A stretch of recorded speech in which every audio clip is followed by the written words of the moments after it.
여자 둘이 토크하고 있습니다. 안녕하세요. 황선우입니다. 안녕하세요. 김하나입니다. 하와이 딜리버리 전자책이 출간되었습니다.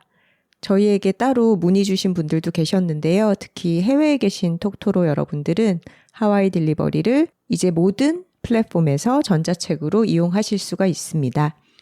여러 가지로 여름에 잘 어울리는 책이기는 하지만 사실은 사계절용입니다. 9월 하면은 떠오르는 여러 곡들이 있잖아요. Do you remember? 21st night. 제대로 못 불렀어. 9월 21일이면 들어야 하는 Earth, Wind and Fire의 September라든가 그런 계절별 명곡이 이제 가을이 기다리고 있는 거죠. 책의 만듦새가 예쁘기 때문에 종이책으로 보시는 것을 더 권하기는 하지만 전자책을 선호하시거나 해외에 계시거나 하신 분들은 편히 읽으시면 되겠습니다. 저희 음감에도 계속 이어질 예정이니까 소식 전해드리면 신청해 주시고요. 네. 오늘 주제에 들어가기 전에 저희가 보고 온 공연 이야기 하나 하려고 하는데요. 이미 톡토로들도 저희와 취향이 상당히 많이 동기화되어 있잖아요. 공연장에서 여러분의 톡토로들이 저희를 알아보고 인사를 건네주셔서 공연 전에 인사를 나누기도 했습니다. 자, 장군님이 또 돌아오셨죠. 이자람 장군님께서 무려 1인극을 하십니다. 1인극인데 2시간을 해요. 대본만 90페이지라고 합니다. 와, 1인극이라는 걸 알고 갔기 때문에 중간에 흐름을 끊지 않겠다. 그래서 인터미션은 없을 것 같고 한 명이 극을 이끌어간다면 최대한 1시간 반 정도가 아닐까 하고 정보를 확인했다가 깜짝 놀랐어요. 너무 긴 시간 동안 엄청난 대사량을 소화하면서 한 사람이 다양한 인물들과 상황과 이야기의 전개를 다 전달하면서 엄청난 에너지와 몰입력으로 극을 이끌어갑니다. 해야 하는 게 너무 많아요. 아니 심지어 중간에 무대 장치도 배우가 옮기고 막 옷도 갈아입고 너무 많은 걸 시키는 거 아니야 배우에게? 그게 내용도 끌고 가면서 감정선도 쥐락펴락하면서 그 수많은 대사를 외워서 연기를 하면서 근데 그런 것까지는 노력해서 할 수 있다지만 저걸 한 배우가 저렇게 감정이 오르락내리락 하는 저런 극을 소화하는 게 가능한가. 그리고 그게 11월까지 이어지잖아요. 세 배우가 나눠서 이자람, 김신록, 차지연 세 배우가 각각 이 배역을 맡아서 하지만 한 번 할 때마다 엄청난 에너지가 소모될 것 같아요. 그걸 보면서도 굉장히 몰입해서 2시간이지만 전혀 길게 느껴지지 않거든요. 마지막에 여러 가지로 충격도 있고 마음도 크게 움직이고 눈물이 막 고였다 말았다 했었는데 저희가 끝나고 나서 자람 장군님께 인사를 드리려고 잠깐 만났잖아요. 저희 보통 자람 장군님을 무대 뒤에서 뵙게 될 때는 마치 올림픽 금메달리스트를 맞이하는 것처럼 셋이서 빙글빙글 돌기도 하고 막 너무 잘 봤어요 막 이렇게 얘기를 하는데 저 이번에는 정말 저도 예상을 못한 게 자람님이 나오시는데 활짝 웃으면서 인사를 하려고 했는데 저도 모르게 눈물이 막 터진 거예요. 맞아요. 저도 그랬어요. 그 눈물의 이유는 여러분들이 극을 보고서 각자 찾아보시길 바라고요. 이 프리마 파시라는 용어는 법정에서 일견 보기에 진실로 보이는 이런 거 아니야? 이렇게 벌어진 일 아니야? 라고 첫눈에 좀 판단하게 만드는 그런 것을 뜻하는 용어라고 하고 굉장히 똑똑하고 성공하고 스스로 강하다고 생각하는 여성 변호사 테사라는 인물이 주인공이에요. 근데 이 변호사가 뜻하지 않은 어떤 사건에 휘말리게 되면서 스스로를 완벽하게 보호할 수 있다라고 생각했던 어떤 합리성의 세계, 이 법적인 힘의 세계에서 그 힘을 잃게 되고 스스로 쌓아온 이 법적 언어의 보호막이 와르르 무너져 내려서 자신을 무력하게 덮어버리는 그런 이야기예요. 이거는 시놉시스에 다 나와 있는 이야기인데 거기서 끝나지는 않습니다. 거기서 훨씬 더 깊이 나아가서 또 다른 어떤 차원에까지 가 닿는 이야기고 여러분들이 너무 많은 정보를 미리 접하지 않고 가서 보셨으면 좋겠습니다. 강력 추천드립니다. 네. 이게 호주에서 먼저 연극화가 되어서 공연에 들어갔는데 배우가 그 사람이더라고요. 킬링 이브의 빌라넬, 조디 코머가 1인극을 공연을 했었고 그리고 헐리우드에서 지금 영화화를 추진 중인데 거기에 주연 배우는 신시아 에리보, 위키드의 신시아 에리보가 맡는다고 합니다. 세계적으로 상도 많이 받고 굉장히 많이 회자되고 화제가 되었던 극이니까 또 이자람 장군님의 판소리가 아닌 열연을 볼 수 있는 귀한 기회니까 11월까지라고 말씀드렸지만 11월 2일까지군요. 서둘러서 꼭 보시기 바랍니다. 네, 톡토로들이 또 어떻게 봤는지 메일 보내주시면 저희가 소개하도록 하겠습니다. 또 이 이야기도 하고 싶어요. 이번 주에 새만금 신공항. 취소 판결이 났죠? 네, 법원이 3년 만에 새만금 신공항 기본 계획을 취소해야 된다라고 이 공항 건설에 제동을 걸었습니다. 여기에 많은 활동가가 또 시민들이 참여해서 소송을 건 거죠. 그러니까. 그렇죠. 시민들이 모여서 들고 있던 그 피켓을 결과를 듣고 막 흔드는데 봤더니 새들이 이겼다. 저는 그 말이 너무 뭉클했습니다. 저희가 여둘톡 64화 자연관찰을 시작해 봅시다. 거기서 다큐멘터리 수라에 대해서 이야기를 했잖아요. 그 수라의 배경이 되는 곳이 바로 새만금 신공항 건설 부지와 수라 갯벌이죠. 그렇죠. 수라 갯벌이 다행히 지켜졌습니다.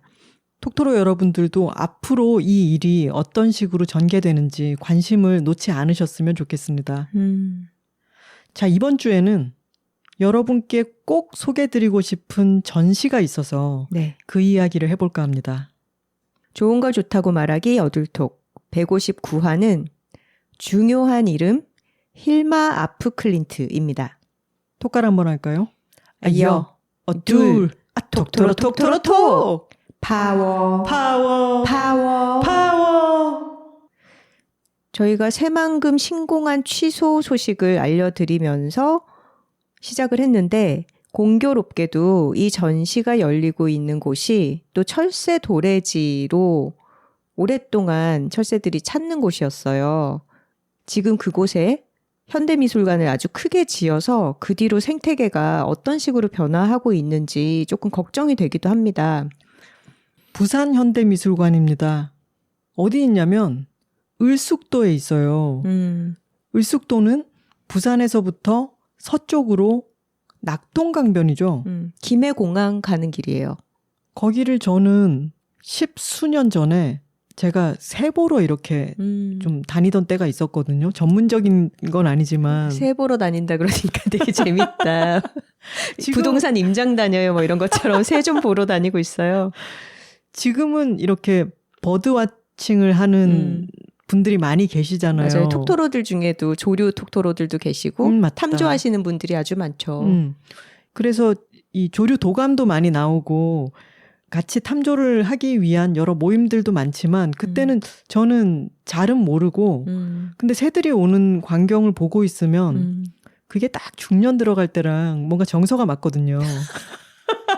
중년이랑 새랑 무슨 상관이야? 아니 그때 자연이 좋아지는 나이, 꽃이 좋아지는 나이, 새도 아니 좋아지는 어떻게 하다가 천수만에 막 가창오리 때가 오고 이러는 곳이잖아요.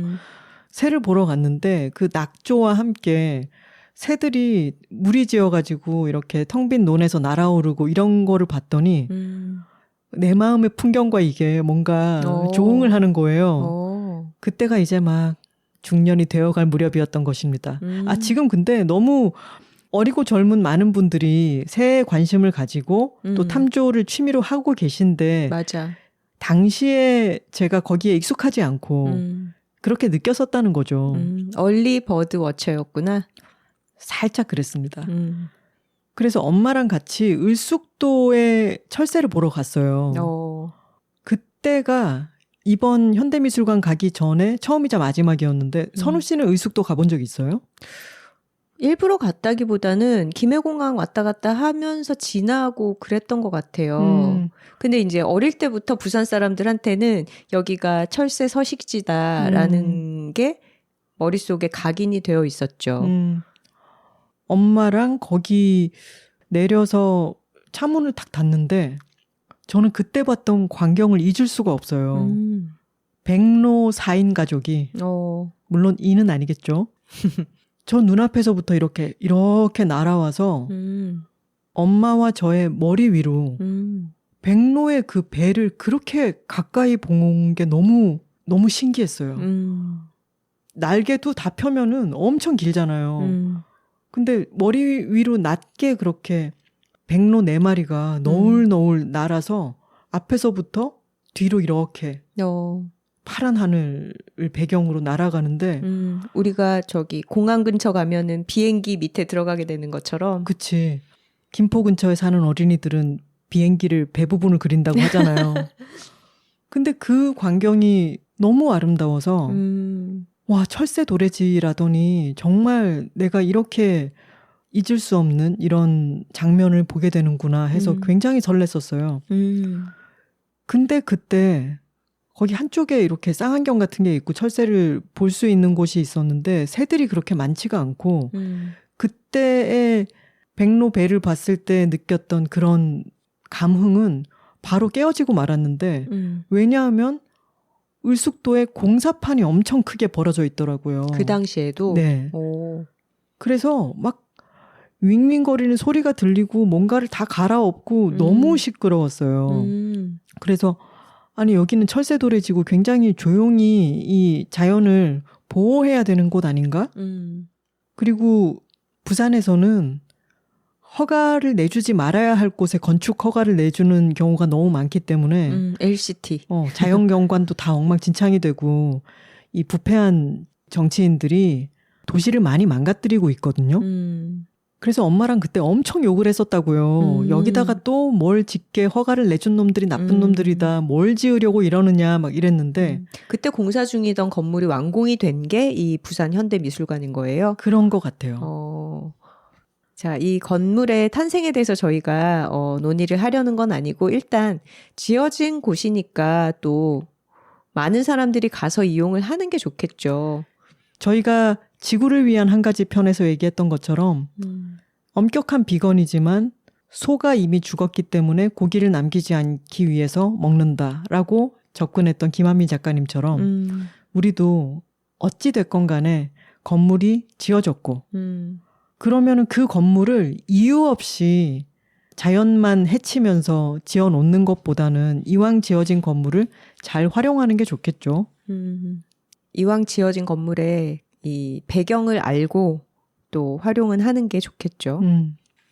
마침 개관 전시로 이 힐마 아프클린트에 굉장히 큰 전시가 열리고 있어요. 적절한 소환이라는 제목이 달려 있고 저는 힐마 아프클린트 전시가 올해 초에 일본에서 열렸다는 걸 알고 있어서 좀 관심을 갖고 있다가 마침 이제 부산으로 이동을 했길래 이건 꼭 봐야 된다라고 하나 씨를 설득해서 제가 옥선에게 물어봐를 녹음하기 위해서 당일치기 부산 출장을 갔을 때 좀 무리해서 일정을 잡았어요. 부산에 도착하자마자 미술관으로 가서 이 전시를 보고 나서 이옥선 작가님과 오후에 녹음을 하고 저녁 한 끼를 먹고 돌아오는 빡빡한 일정을 구상을 했는데 다행히 다 무사히 진행이 되었고 전시도 만족스러웠죠. 엄청 강행군이었죠. 근데 강행군을 하기를 잘했다 싶었어요. 전시가 너무 좋았습니다. 하나 씨는 2018년에 힐마 아프클린트에 대한 글을 쓴 적 있잖아요. 그때 이 예술가에 대해서 알고 있었나요? 그 소식을 들었었죠.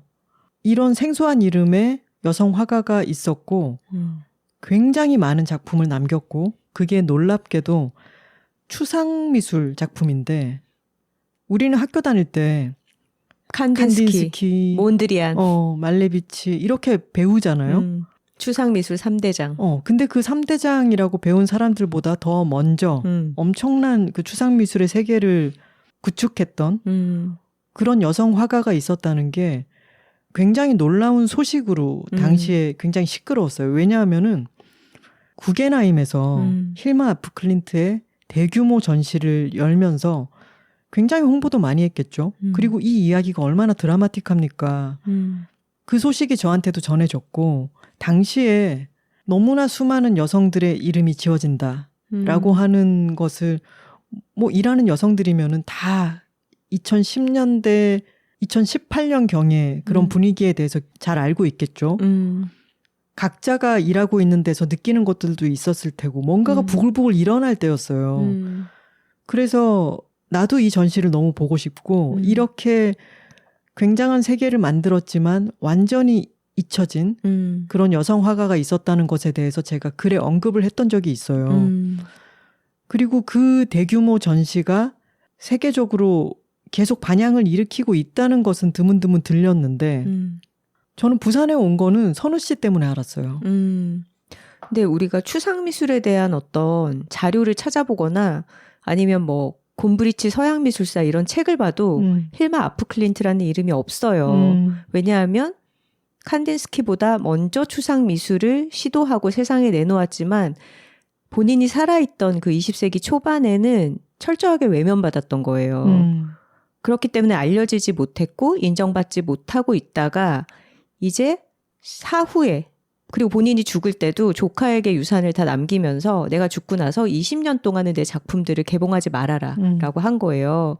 그래서 1944년에 세상을 떠났나? 그러고 나서 이제 60년대 후반에 작품들이 다시 수장고에서 꺼내졌는데 1970년대에만 해도 스웨덴 미술관들이 이 작품들을 전시하기를 거부했다고 해요. 별로 의미가 없다라고 하면서 그러다가 이제 2010년대 초반부터 스웨덴 국내에서부터 힐마 아프 클린트가 다시 조명받기 시작하고 그때 이제 국립미술관에서 처음으로 전시를 하면서 해외에도 소개되고 재발견이 된 거죠.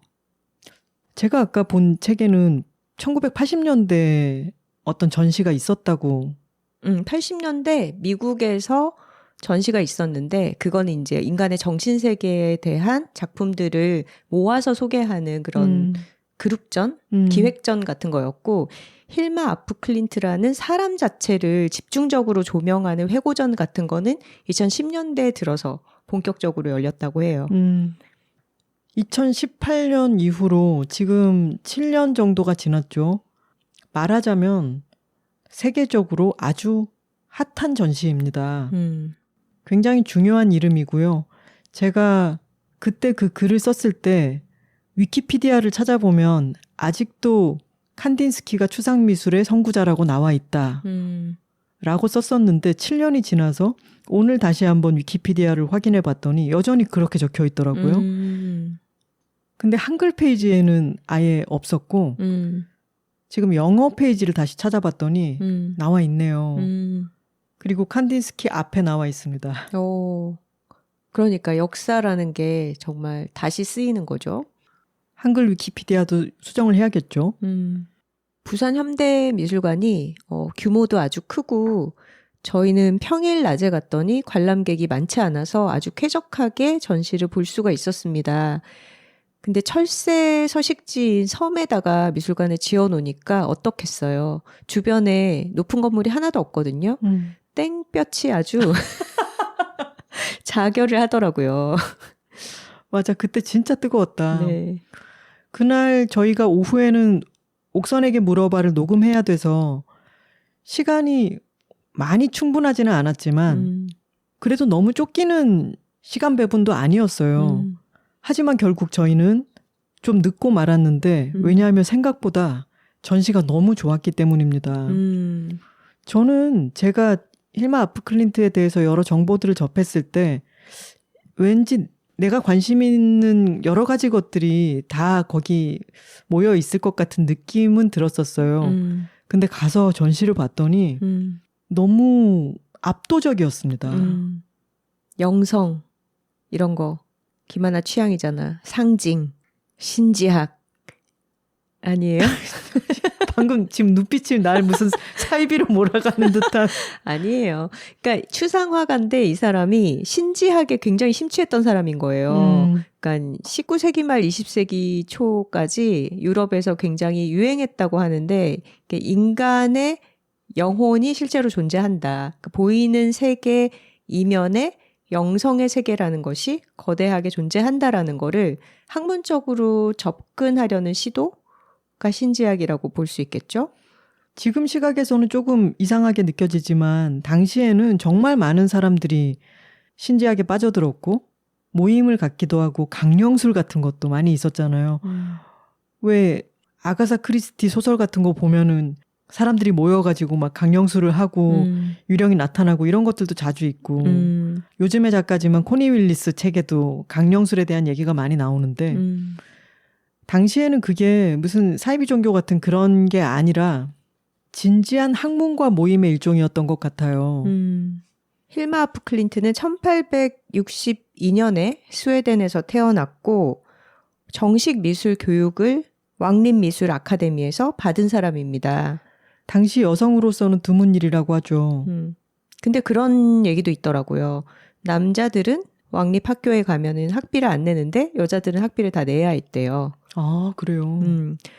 전시에 가서 보시면 연대기별로 아프클린트의 작품들이 쫙 전시가 되어 있는데 이제 10대 시절부터 그린 그림이 쫙 펼쳐져 있는데 처음에는 굉장히 사실적이고 구상적인 그런 그림들을 그려요. 아주 정석의 그림 잘 그리는 그런 학생으로 출발을 해서 딱 보면 사람이구나, 건물이구나, 꽃이구나 알 수 있는 그런 구상적인, 재현적인 작품들을 잘 그리는 사람이었던 거죠. 최우수 학생이었다고도 하고. 그렇게 뭐 식물이라든가 뭐 동물, 자신을 둘러싼 세계를 그림을 그리면서 공부를 하다가 이제 나는 보이지 않는 세계를 눈에 보이는 그림으로 옮겨놓겠다라는 쪽으로 이 사람의 관심사가 이동하게 되는 거죠. 이 전시가 참 재밌는 게 그런 흐름이 잘 인지되게 해놨더라고요. 아까 신지학 이야기를 했는데 1896년경에 5명의 여자들이 모여서 The Five라고 하는 일종의 심령주의 모임 같은 걸 만들어서 더 높은 존재로부터 하이어 마스터라고 하던데 존재로부터 오는 어떤 계시들을 일종의 자동기술법처럼 받아 쓰는 우리 어릴 때 하던 분신사바 같은 거 아니야? 그리고 그거를 아주 진지하게 했던 거죠. 어떤 나선 형태라든가 뭐 씨앗이 퍼지는 형태라든가 그런 것들을 손이 가는 대로 손이 이끌리는 대로 5명이 그것을 스케치하고 좀 더 발전시켜보고 그에 대해서 이야기를 나누고 그 모임을 아주 진지하게 하고 또 이 사람은 기록을 아주 열심히 하는 사람이었던 거죠. 탐구심도 아주 강했고요. 그래서 그 스케치북들이 또 많이 남아있죠. 전시장에 가면 그 스케치북들도 있습니다. 근데 우리가 이렇게 분신사바 막 이런 얘기를 하면 조금 가볍고 우스꽝스럽게 들리지만 실제로 가서 작품을 보면 이 사람이 세계를 파악하고 어떤 자기만의 상징, 기호 체계를 만들어내서 그림 위에 펼쳐놓는 게 굉장히 멋있어요. 그리고 스스로는 만들어냈다기보다 만들어졌다고 생각했을 것 같아요. 어떤 그 하이어 마스터의 목소리를 자기가 듣고 전달해내는 통로로서 자기가 화가 일을 한다라고 여겼다고 하더라고요. 이렇게 영혼의 세계에 빠져들게 된 것은 여동생의 죽음 이후였다고 하는데 여동생이 자기 18살 때 죽었어. 어릴 때. 이것이 점점 구축되어가는 과정들을 그림을 통해서 볼 수 있어요. 이거 굉장히 흥미롭죠. 이를테면 저는 아지랑이가 이렇게 피어오르거나 연기가 하늘로 흘러가는 모양이라든가 아니면 북반구에서는 세면대에 물이 소용돌이 방향. 소용돌이 방향이 이쪽으로 있다면은 한쪽으로 있다면은 남반구에서는 그게 반대 반대쪽. 방향으로 돌아 흘러 내려가잖아요. 그게 이제 지구의 자전 때문인데 이런 것을 과학적으로 알기 전에도 인간은 동물이고 여러 가지들을 느끼잖아요. 그게 언어와 설명으로 인해서 규정되고 소통되기도 하지만 인간이 세상을 지각하는 데는 비언어적인 요소들이 있죠. 그것이 이를테면 방금 얘기한 소용돌이라든가 뭔가가 입자가 퍼져나가는 형태라든가 그런 것들은 언어로 포획되지 않지만 우리 몸에는 분명히 작용을 하고 있죠. 힐마 아프 클린트는 어린 시절부터 꽃이라든가 자연, 숲, 동물 이렇게 관찰해서 그곳으로부터 많은 걸 배웠다고 해요. 근데 우리 생각해 보면은 꽃도 가만히 들여다보면 너무 신기하잖아요. 어째서 자연 속에서 때로는 너무 대칭적이고 때로는 너무 기하학적이고 그 색감이나 그라데이션이나 질감이나 어떻게 그런 것들이 자연에서 발생을 할까 가만히 들여다보면 너무너무 신기하죠. 그리고 그런 작용들을 계속 관찰하다 보면은 일관된 어떤 법칙이라든가 흐름 같은 것도 느껴지고 근데 그런 것을 이 힐마 아프 클린트는 자연 관찰도 열심히 했지만 또 그 당시에 과학적인 성과를 통해서도 이 세계에 보이는 것 이외의 것들이 있다. 이를테면은 엑스레이가 발견된다거나 그래서 우리가 밖에서는 볼 수 없었던 뼈를 볼 수 있게 된다거나 찍어서 또 원자에 대한 발견 원자 핵 융합에 대한 발견이라든가 이런 것들이 이제 굉장히 폭발적으로 인류가 과학적인 성취를 이뤄내던 시기였던 거죠. 재밌었던 게 이 힐마 아프 클린트의 평전이 나와 있거든요. 풍월당에서 굉장히 두꺼운 책이 나와 있는데 저도 아직 다 읽지는 못하고 들춰보고 있는 단계인데 되게 흥미로워요. 힐마 아프 클린트의 일생을 서술하면서 어떤 얘기부터 시작하냐면 메리 울스턴크래프트가 스웨덴에 갔던 18세기 말 이럴 때 스웨덴을 처음 방문을 한 거예요. 그러면서 굉장히 놀랬다고 해요. 스웨덴이 어떤 남녀 성평등 측면에서 너무 뒤떨어진 나라여가지고 그러니까 영국 사람이 보기에는 우리는 지금 북유럽이라고 하면은 그런 평등의 가치에 있어서는 완전 선진국이다라고 생각을 하잖아요. 그렇죠. 근데 지금 현대와 아주 다른 양상이었던 시기가 있는 거죠. 울스턴 크래프트의 기록에 이런 문장이 있대. 특히 스웨덴 남성은 거의 언제나 여성을 억압함으로써 자신의 존엄성을 주장한다. 이런 식으로 관찰을 했다고 해요. 너무 놀랍지 않아? 메리 울스턴 크래프트는 톡토로들 많이들 알고 계시겠지만 1세대 페미니스트입니다. 프랑켄슈타인을 쓴 메리 셸리의 엄마죠. 그리고 여성의 권리 옹호라는 책을 썼죠. 그래서 스웨덴에서도 여성의 지위가 굉장히 낮았고 결혼하지 않은 여자가 성인으로 인정받기 시작한 게 얼마 안 됐던 거야. 힐마 아프 클린트의 세대의 바로 직전 정도? 힐마는 평생 결혼을 하지 않고 예술가로서 독립적으로 살아가는 걸 선택했는데 이제 그럴 수 있는 환경이 된 지가 얼마 안 됐던 거죠. 그래서 이 시기의 사회적인 분위기는 지난 수백 년 동안 미술사에 있어서 성공한 여자 예술가가 어디 있냐, 없지 않느냐, 예를 들어봐라. 이게 없다는 것은 여자들이 능력이 떨어진다는 거다. 여자들에게는 예술적인 어떤 역량이 존재하지 않는다. 이런 주장들이 있었다고 해요. 근데 그거는 절대 그렇지 않죠. 여자들은 교육의 기회를 얻지 못했고 사회적으로 활동하고 참여할 기회가 없었기 때문에 그런 능력 발휘를 못하고 살았던 건데 그리고 끼워주지 않은 거죠. 남자 예술가들의 세계에서. 그렇죠. 설사 끼워진다 하더라도 결혼하고 나면은 예술 작품을 병행하는 것은 불가했다고 하고. 그렇죠. 그런데 그런 20세기 초의 분위기 속에서 굉장히 이 분위기를 바꿔놓는 사건이 마리 퀴리의 노벨상 수상이었다고 해요. 근데 지금 생각해보면 우리가 한강 작가님이 노벨 문학상을 받았을 때 한국 여성들, 한국의 글 쓰는 여성들 전체의 어떤 난리 났죠. 이거는 우리 모두의 어떤 성취다, 영광이다. 이런 게 공유되는 감각이 우리에겐 있잖아요. 그 당시도 마찬가지였던 거야. 어떻게 보면 남자들만의 리그에서 여자들은 능력이 없어라고 폄하되고 있다가 이런 상이 주어졌을 때 분위기의 반전이 일어나는 거지. 그치? 그래, 그렇지 않아. 여성이 열등한 게 아니야. 라고 하는 것이 이렇게 훅 하고 일어났던 그런 시기였군요. 그리고 상이라는 것도 사람이 주는 거잖아요. 여자에게는 이런 노벨상을 줘선 안 된다라고 하는 알력 다툼이 또 있었다고 해요. 그쪽도 아주 징하죠. 그에 얽힌 이야기들도. 힐마 아프 클린트가 신제약에 빠져들었던 여러 이유 중에 하나는 당시의 신제약은 여성 해방 신학이었고 여성도 사제가 될 수 있는 곳이었던 거예요. 이 아프 클린트의 생애를 여러 가지 요소들을 읽어보면은 되게 현대적이다.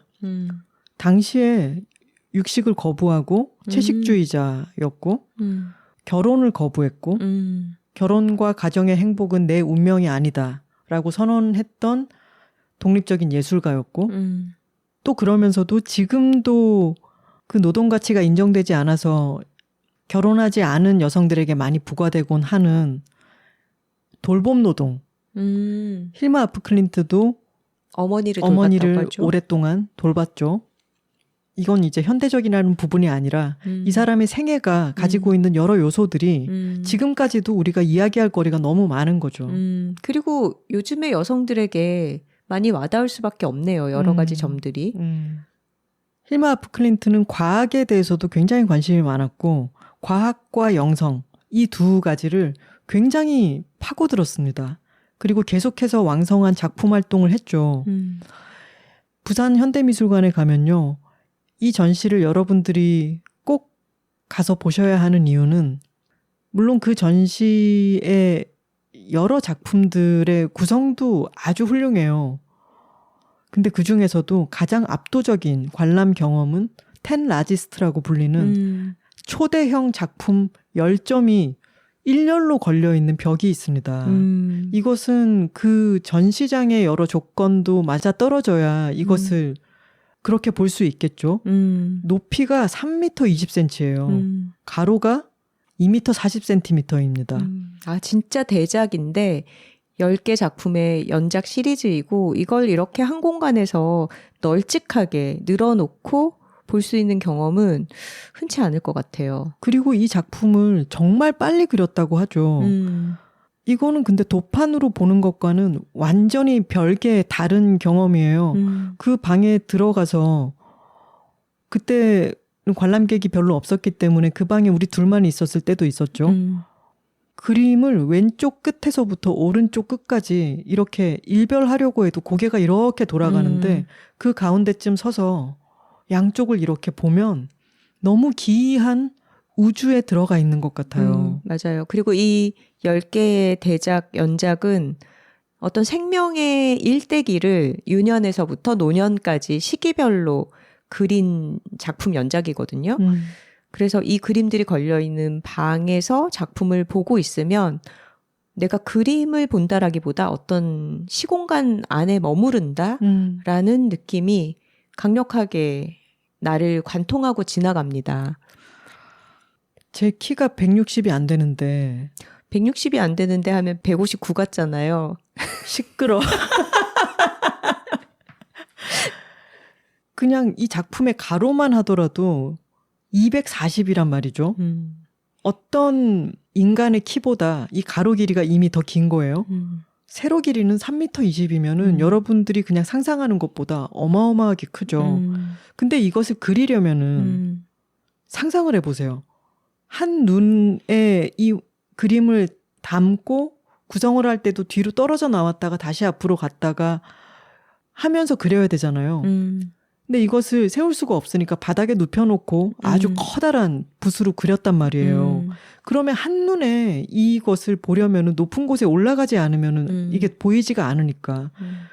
이 작업을 하는 것 자체가 육체적으로도 어떤 조건적으로도 결코 쉽지가 않은 일이고 당시에 물감이라는 게 지금처럼 물감을 사서 쓸 수 있는 게 아니라 계란을 사다가 노른자를 염료를 섞어서 개에서 그렇게 작업을 하는 건데 어떻게 이게 가능했는지 그것도 그렇게 빠른 시간 안에 이렇게 가능했는지 그리고 도판으로 봤을 때는 이 색깔이 인쇄 상태에 따라서 좀 다르게 보일 수 있어요.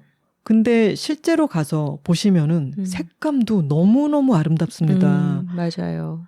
도판으로 봤을 때는 이게 좀 알록달록하게 보일 수도 있죠. 뭐 핑크, 라일락색, 노란색 이런 색깔들이 많이 있으니까. 근데 가서 보면은 이 색깔의 깊이감도 굉장하고 지금 보면 너무 현대적이라고 느끼실 것 같아요. 관람객들이. 이 그림을 표현한 방식이나 사용한 매체도 되게 흥미로운데 예를 들어서 어떤 추상화가가 3m, 2m 되는 이런 대작을 유화로 그렸다라고 생각하면 시기적으로도 훨씬 오랜 시간 작업을 해야 하고 작품도 너무 무겁고 그 당시에 뭔가 대단히 인정을 받는 국제적인 막 잘 팔리는 화가가 아니었다면 이걸 보관할 때도 없고 그랬겠죠. 근데 힐만은 이런 큰 그림을 종이를 여러 개를 이어 붙여서 그렸더라고요. 그 작업 과정이 전시장의 한 켠에서 다큐멘터리가 상영이 되고 있거든요. 이 영화도 또 너무 재밌습니다. 저희가 영화를 중간에서부터 보기 시작했는데 이 영화를 끊을 수가 없어가지고 그것 때문에 녹음 시간에 조금 늦기도 했죠. 그렇죠. 영화 꼭 보셔야 됩니다, 여러분. 그냥 전시장에서 이 작가에 대한 어떤 기록물을 보여주는 건가? 라고 생각하고 들어가서 보다가 그 퀄리티가 너무 높아서 깜짝 놀라고 계속해서 봤는데 이게 알고 보니까 다큐멘터리 영화로 정식 개봉을 했던 작품이고 2022년에 힐마라는 제목으로 라세 할스트렘 감독의 작품이고 여성영화제에서도 상영을 했더라고요. 근데 저희는 이때 다 못 보고 돌아와서 왓챠에서 개별 작품 구매가 가능해요. 그래서 따로 VOD를 구매해서 봤습니다. 이 다큐 속에 보면은 이 10 라지스트 작업들을 하던 힐마를 재현해서 어떤 방식으로 그림을 그렸는지를 그 규모와 작업 방식을 다시 보여주거든요. 근데 막 계란 노른자를 엄청 막 섞어가지고 천연 염료랑 개서 막 그림을 그리는 게 나와요. 근데 생각해보면 우리가 그 시대에 달걀 노른자를 막 개서 쓰는 기법을 많이 썼나? 근데 이게 우리가 배웠잖아, 미술 시간에. 템페라라고. 네. 그러니까 중세? 르네상스 이전에 말하자면 기름 물감이, 유화 물감이 막 발달하기 전에 보존 효과가 좋고 색이 좀 맑고 밝은 그런 걸 위해서 많이 썼던 기법이라고 하는데 이것도 신지학에 심취해 있었던 힐마의 어떤 예술 세계 안에서 그때 신지학에서는 어떤 중세적인 요소들에 되게 많이 관심을 가졌다고 하잖아요. 그러니까 이게 되게 통해 있다라는 게 되게 재밌기도 하고 또 어떻게 보면 이 남성 위주의 서양 미술계, 이 회화계에서 유화에 대한 또 전통적인 선호가 있잖아요. 근데 그랬을 때 아주 가벼운 종이를 막 이어붙여서 옛날에나 쓰던 템페라 기법으로 그림을 그린 여성 화가를 진지하지 않다라고 바라봤을 것 같은 그런 의심도 드는 거죠. 근데 또 이런 가벼운 종이 위에 템페라 기법이기 때문에 유화물감이 마르는데 드는 시간을 고려하지 않고 정말 어떤 계시가 자신을 통과하듯이 이 10개의 연작 작품이 너무 크고 거대한데 제작 연도를 보면 다 1907년인 거예요. 그러니까 몇 달 사이에 그때 계산을 해봤더니 거의 2주에 한 점? 엄청 빠르게 이 그림들을 다 그렸겠더라고요. 그러니까 이 기법이었기 때문에 이런 매체였기 때문에 가능했던 거죠. 자기보다 더 높은 존재의 뜻을 연구하고 또 자기를 통해서 그것을 구현한다라고 생각해서 그랬는지 몰라도 힐마 아프 클린트의 어떤 예술적 이걸 야심이라고 해야 될까요? 더 추구했던 바는 굉장히 방대했습니다. 작품을 많이 남기기도 했고 그 작품을 연구하고 만들어가는 과정 그것의 의미 같은 것에 대해서 기록도 아주 촘촘하게 남겼죠. 궁극적으로는 힐마는 아프 클린트는 사원을 짓고 싶어 했어요. 이런 더 높은 존재의 뜻이랄까? 그것을 구현하는 건축물, 그리고 그곳에 이 그림들을 배치하고 싶어 했던 거죠. 그것이 자신의 개인적인 어떤 욕망이라기보다는 그렇게 해야 된다는 이끌림을 느꼈던 것 같아요. 그러니까 어떤 그림이 부자 개인에게 소요되는 게 아니라 많은 사람들이 그림을 만날 수 있는 성전 같은 거를 이상향을 그렸고 어떤 공간에서 자신의 그림이 사람들과 만났으면 좋겠다라는 기록도 막 해놨더라고요. 근데 흥미로운 게 그 성전에 대한 기술이 상당 부분 구겐하임 미술관의 형태와 맞아. 흡사한 거야. 어떤 나선형의 형태라든가 뭐 이렇게 천장의 채광이라든가 뭐 그런 부분들. 그래서 2018년에 구겐하임에서 힐마 아프 클린트의 대대적인 회고전이 열리고 그때 뉴욕에서 60만 명이 봤다 그랬나? 와. 막 여러 블럭을 줄을 섰대요. 이 전시를 보기 위해서. 그런 부분이 상당히 놀랍죠. 저희가 전시 보면서 그런 얘기 했거든요. 내가 죽고 나서 거의 뭐 50년 이상의 세월이 흐르고 나서 이렇게 후대 사람들에게 인정받는 게 어떤 의미가 있을까. 그래서 나는 그거 싫다. 나는 살아있을 때 인정받고 싶다. 이런 얘기를 했고, 하나 씨는 죽고 나서도 이렇게 후대의 영향력을 발휘하는 게 되게 멋진 것 같다. 그런 얘기를 했었죠. 아니야? 내가 그랬어? 나는 지금 다 누리고 싶어라고 했는데. 저는 이 사람에게는 그게 그렇게까지 중요하지는 않았을 거라는 생각을 했고, 제가 이 사람이 아니라서 알 수는 없지만, 아마 이 사람은 어떤 생전의 명성 같은 것보다는 자신의 어떤 사명이라고 생각했을 것 같아요.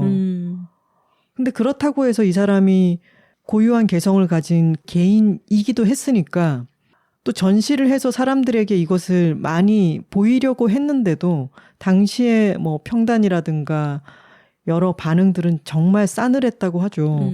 10년, 너무 안타까워요. 10년 정도를 이 작품들을 선보였지만 당시에는 재현적인 미술이 아니면 추상미술이라고 하는 개념 자체가 사람들에게 있지 않았기 때문에 이게 무슨 짓이야 정도로 받아들였던 거고, 그리고 이 사람이 신지하게 심취했던 여러 가지 것들 때문에 이 사람을 영매처럼 취급했던 거죠.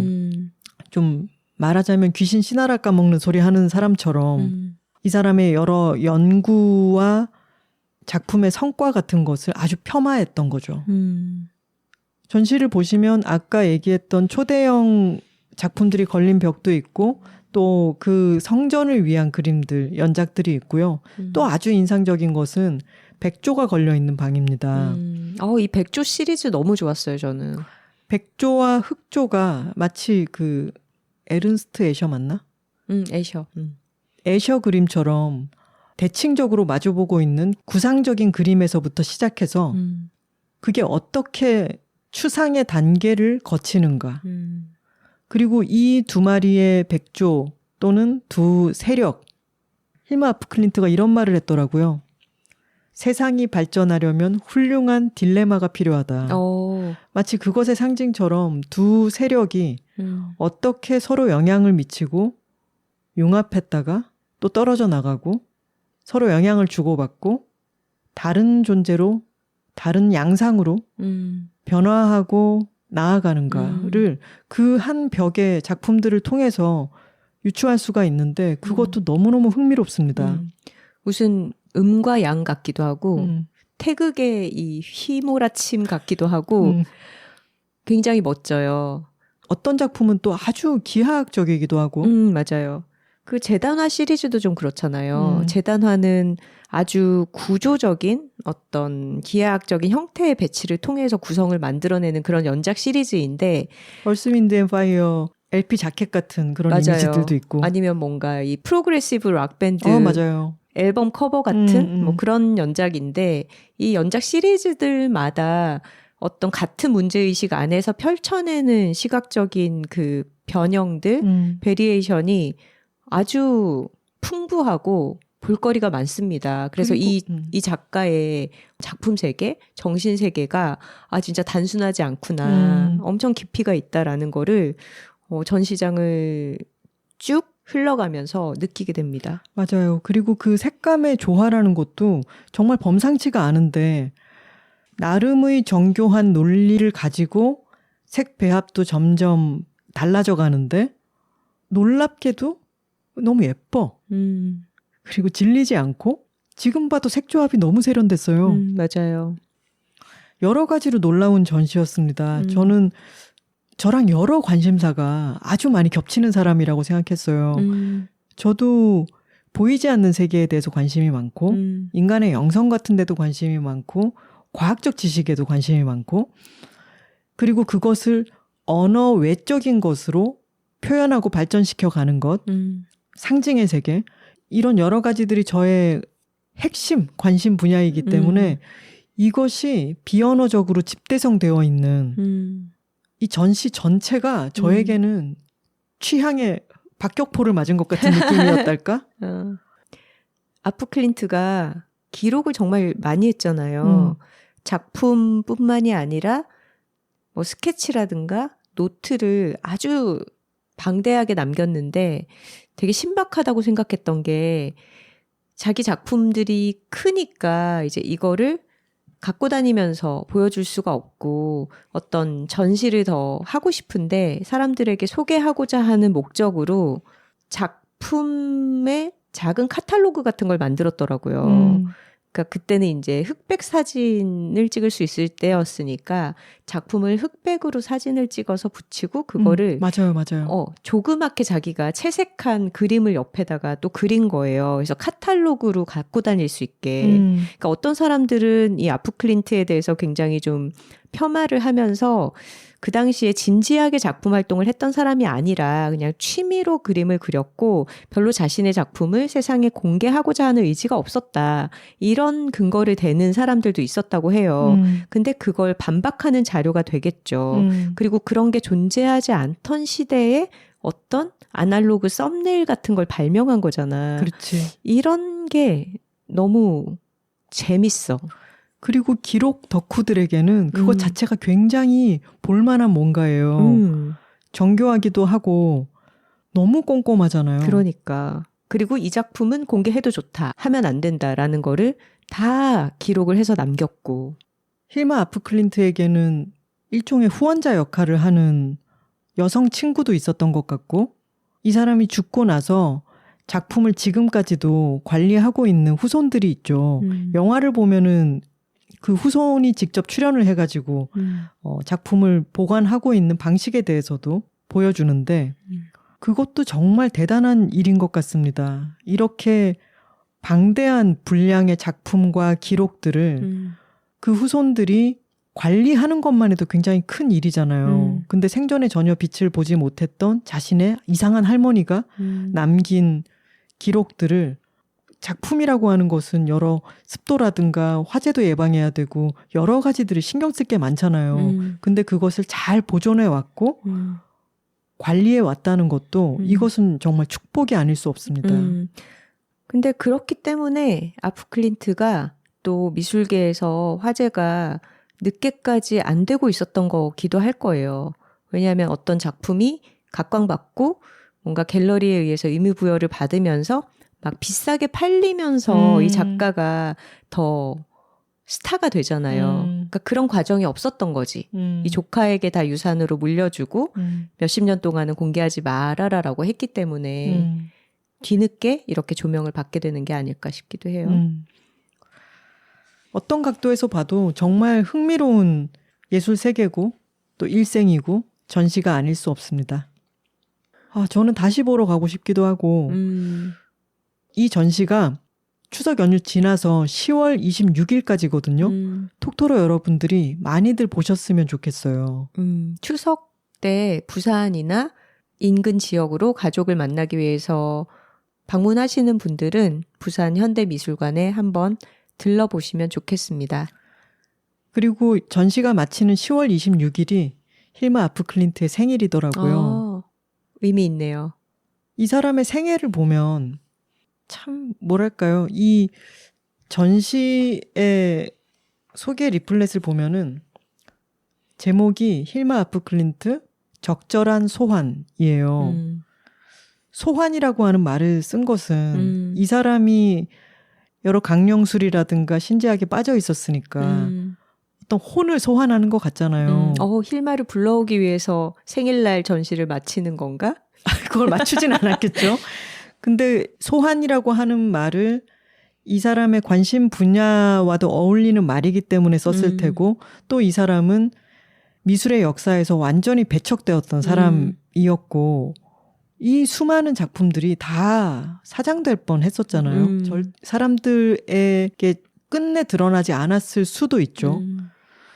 근데 엄청난 구겐하임에서의 말하자면 히트 전시 그리고 전 세계적인 여러 잊혀진 여성들을 다시 호명하는 그런 여러 조류에 너무 잘 어울리는 서사죠. 우리가 반 고흐의 생애를 그게 너무 지나치게 드라마틱하기 때문에 끊임없이 소비하게 되잖아요. 이 리플렛에 보면은 그런 식으로 마치 하나의 히트 상품처럼 너무나 과도한 신격화, 영웅화처럼 이 이름을 다루는 것에 대해서 경계하는 그런 말도 쓰여 있지만 이 시점에서 힐마 아프 클린트를 소환하는 것은 너무 중요한 작업이기는 합니다. 이 사람의 생애 자체가 정말 신화적인 서사 그 자체죠. 땅 밑으로 완전히 사라진 듯 하다가 갑자기 부활해서 천공으로 솟구치는 것 같은 그런 구조를 가지고 있잖아요. 그래서 많은 사람들이 이 사람의 삶의 이야기에 빠져들고 매혹될 수밖에 없다고 저는 생각해요. 그리고 역사가 어떻게 재능 있는 왕성하게 작품 활동을 하던 한 예술가를 지나치고 알아보지 않고 지워버리고 하는가에 대해서도 좀 많은 걸 느끼게 하는 그런 전시이자 그런 예술가의 일생인 것 같아요. 앞으로 이 사람에 대한 이야기는 아주 많이 나올 거예요. 근데 한국에서 대규모 전시가 처음으로 열리는 거고 언제 다시 이런 전시를 볼 수 있을지 모르니까 아주 의미 있는 전시니까 가서 보셨으면 좋겠고요. 그리고 의도한 것은 아니었지만 우리가 오늘 이야기를 시작할 때 자람 장군님이 공연하신 연기하고 계신 프리마 파시에 대해서 이야기를 했잖아요. 그 이야기도 법적 진실이라고 하는 것이 어떻게 여성적 진실과 부합하지 않는가, 어떻게 그것을 지나쳐버리는가에 대한 이야기라고 할 수 있죠. 마찬가지로 남성들이 그 기준을 가지고 있고 교육에 대한 권리를 가지고 있고 그것에 대해서 발언할 수 있는 언어를 가지고 있는 그런 지금까지의 역사죠. 그 역사에서 너무 일찍 오거나 그들의 기준에 부합하지 않거나 또는 그들의 눈에 보이지 않게 되어버리곤 하는 그런 여성 예술가의 생애와 작품. 그렇기에 여둘톡에서 꼭 이 중요한 이름을 이야기하고 싶었습니다. 여둘 애드 시간입니다. 전 세계를 휩쓸었죠. K-팝 데몬 헌터스. 넷플릭스 역대 시청수 1위를 기록했다고 하는데요. 매기강 감독님이 내한을 하셨더라고요. 이 캐대헌의 정통 수혜자가 두 군데가 있습니다. 하나는 국중박. 맞아요. 또 하나는? 맥파이 앤 타이거죠. 얘기 왜 하나 했더니. 자, 호랑이와 까치, 더피와 서시, 그리고 맥파이 앤 타이거입니다. 여둘톡에서도 맥파이 앤 타이거의 차를 여러 번 소개해드리기도 하고 저희 톡토로 투게더에서 전체 방청객, 톡토로들을 위한 선물로 또 통 크게 쏴주셔서 많이들 맥파이 앤 타이거의 차를 즐기고 계실 거라고 믿습니다. 저희가 이분들 미팅을 하면서 광고 이후 느껴지는 것에 대해서 여쭤봤더니 톡토로들이 이런저런 곳에서 인사를 너무 많이 해주신대요. 저희가 톡토로들한테 항상 강조해 왔잖아요. 나들아. 그래서 여둘톡을 통해서 알게 된 브랜드에 대해서는 제가 톡토로예요 라고 확실하게 표현을 적극적으로 해주신다고 해요. 그 얘기 들으니까 참 반갑더라고요. 저희도 참 뿌듯하거든요. 맥파이 앤 타이거에서 이렇게 톡토로들에게 많은 사랑과 응원을 받다 보니까 감사한 마음에 은혜를 갚으러 오셨다고 합니다. 아, 까치답게. 이제 곧 추석이잖아요. 그래서 추석맞이 톡토로 특별 기획전을 엽니다. 그런데 맥파이 앤 타이거 공식 홈페이지 쇼핑몰에서 추석 기획전을 하는데 그리로 들어가시면 안 돼요. 왜냐하면 공식몰에서 하는 세일, 추석맞이 세일보다 톡토로들만을 위해서 하는 세일이 더 할인율이 높습니다. 그래서 저희가 여둘톡 이번 159화 에피소드 소개 페이지에 그 링크를 넣어놓을 거거든요. 그 링크를 통해서만 들어오셔야 돼요. 요 링크 타고 들어오는 거 그렇게 어렵진 않겠죠. 대신에 할인 코드 같은 거를 기입하는 절차는 없어요. 그냥 이 링크로 들어오시면 거기서 보시는 모든 제품에 톡토로 할인 30%가 적용이 되어 있습니다. 야, 이거 사랑이 느껴지지 않나요? 30%. 톡토로들에 대한 사랑, 그리고 또 좋은 것 같아요. 공식 몰에서는 찾을 수 없는 마치 무슨 비밀 공간처럼 저희의 플랫폼 세 군데가 있죠. 팟빵, 스포티파이, 애플 아이튠즈 팟캐스트. 이번 159화를 소개하는 란에 이 비밀 링크를 넣어두겠습니다. 그렇습니다. 할인이 들어가는 기간은 이 방송이 올라가는 9월 16일 화요일부터 추석 연휴 전에 주문하시고 안전하게 배송을 받을 수 있는 기한인 9월 29일 월요일 자정까지입니다. 그때까지만 열리고 이 비밀의 톡토로몰은 사라집니다. 그렇죠. 여기에 구성되어 있는 여러 제품들은 모두 할인이 들어가는 거예요. 근데 딱 몇 가지만 있는 게 아니라 여러 가지를 고를 수 있게 다양한 제품들이 있어요. 여기 있는 것들은 전부 다 30% 할인이 들어가고요. 또 추석이라서 이 은혜 갚는 까치와 호랑이가 야심차게 마련한 톡토로들을 위한 특별 세트들이 있습니다. 자, 살펴볼까요? 저희가 방금 힐마 아프클린트에 대한 이야기를 녹음을 끝내고 나서 잠깐 쉬는 시간을 가졌어요. 근데 저희가 아이스크림 특집을 했잖아요. 나는 우리가 너무 웃긴 게 세상에서 자기네들이 내뱉은 말에 가장 영향을 많이 받는 사람들인 것 같아. 그때 이후로 아이스크림을 너무 많이 먹어요. 아니 왜냐면 우리가 아이스크림 특집에서 우리가 맨날 먹는 것들을 소개했잖아요. 그러고 나서 톡토로들이 이거 왜 안 먹어봤냐. 요거 진짜 맛있다. 이렇게 추천을 엄청 많이 해주셨는데 그거를 하나씩 맛보다 보니까 저희 아이스크림 취향이 되게 넓어진 거죠. 맞아요. 방금도 아이스크림을 하나 해치웠고 속이 또 약간 싸늘해서 따끈한 맥파이 앤 타이거 쑥차를 앞에 놓고 있는데요.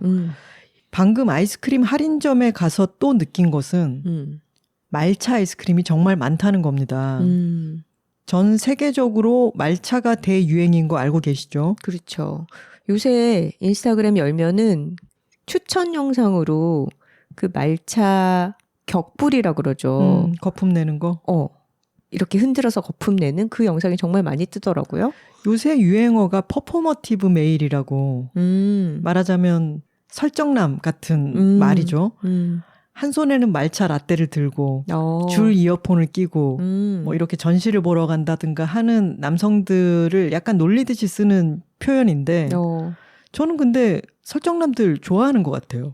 그런 퍼포먼스가 왜 문제가 되지? 되게 좋은 거 아니야? 그런 퍼포먼스라도 하는 게 너무 좋지 않나? 여튼 그 한 손에 퍼포머티브 메일에 한 손에 꼭 들려있는 것 말차 라떼입니다. 말차가 정말 전 세계적인 유행이에요. 그냥 그것을 들고 있는 것만으로도 하나의 설정이 될 만큼 어떤 의미를 지니게 된 것이죠. 어딜 가나 요즘은 과자나 아이스크림에도 말차 맛이 많이 있고 그리고 그 특유의 색깔 있잖아요. 녹색이라기에는 좀 흰색이 많이 섞여 있는 그 특유의 색깔. 이게 곳곳에서 많이 보이죠. 맞아요. 그래서 말차에 새롭게 관심이 가는 분들도 많이 계실 거예요. 맥파이 앤 타이거에서 이번에 추석맞이 여둘톡 행사를 시작하는 시점에 딱 맞춰서 말차에 입문하시는 분들을 위한 세트를 내놨습니다. 이름하여 인생은 기세다 세트. 여러분 진심이 느껴지시지 않나요? 이 사람들 여둘톡이 진심이야. 그리고 그 격불하는 게 인생은 기세다랑 너무 잘 맞잖아요. 그러네. 말차는 저도 제가 녹차 카페인에 좀 취약하기 때문에 말차는 내가 잘 안 맞을 것 같다라는 생각을 했지만 요즘 워낙 말차가 많이 보이니까 좀 궁금하기는 했어요.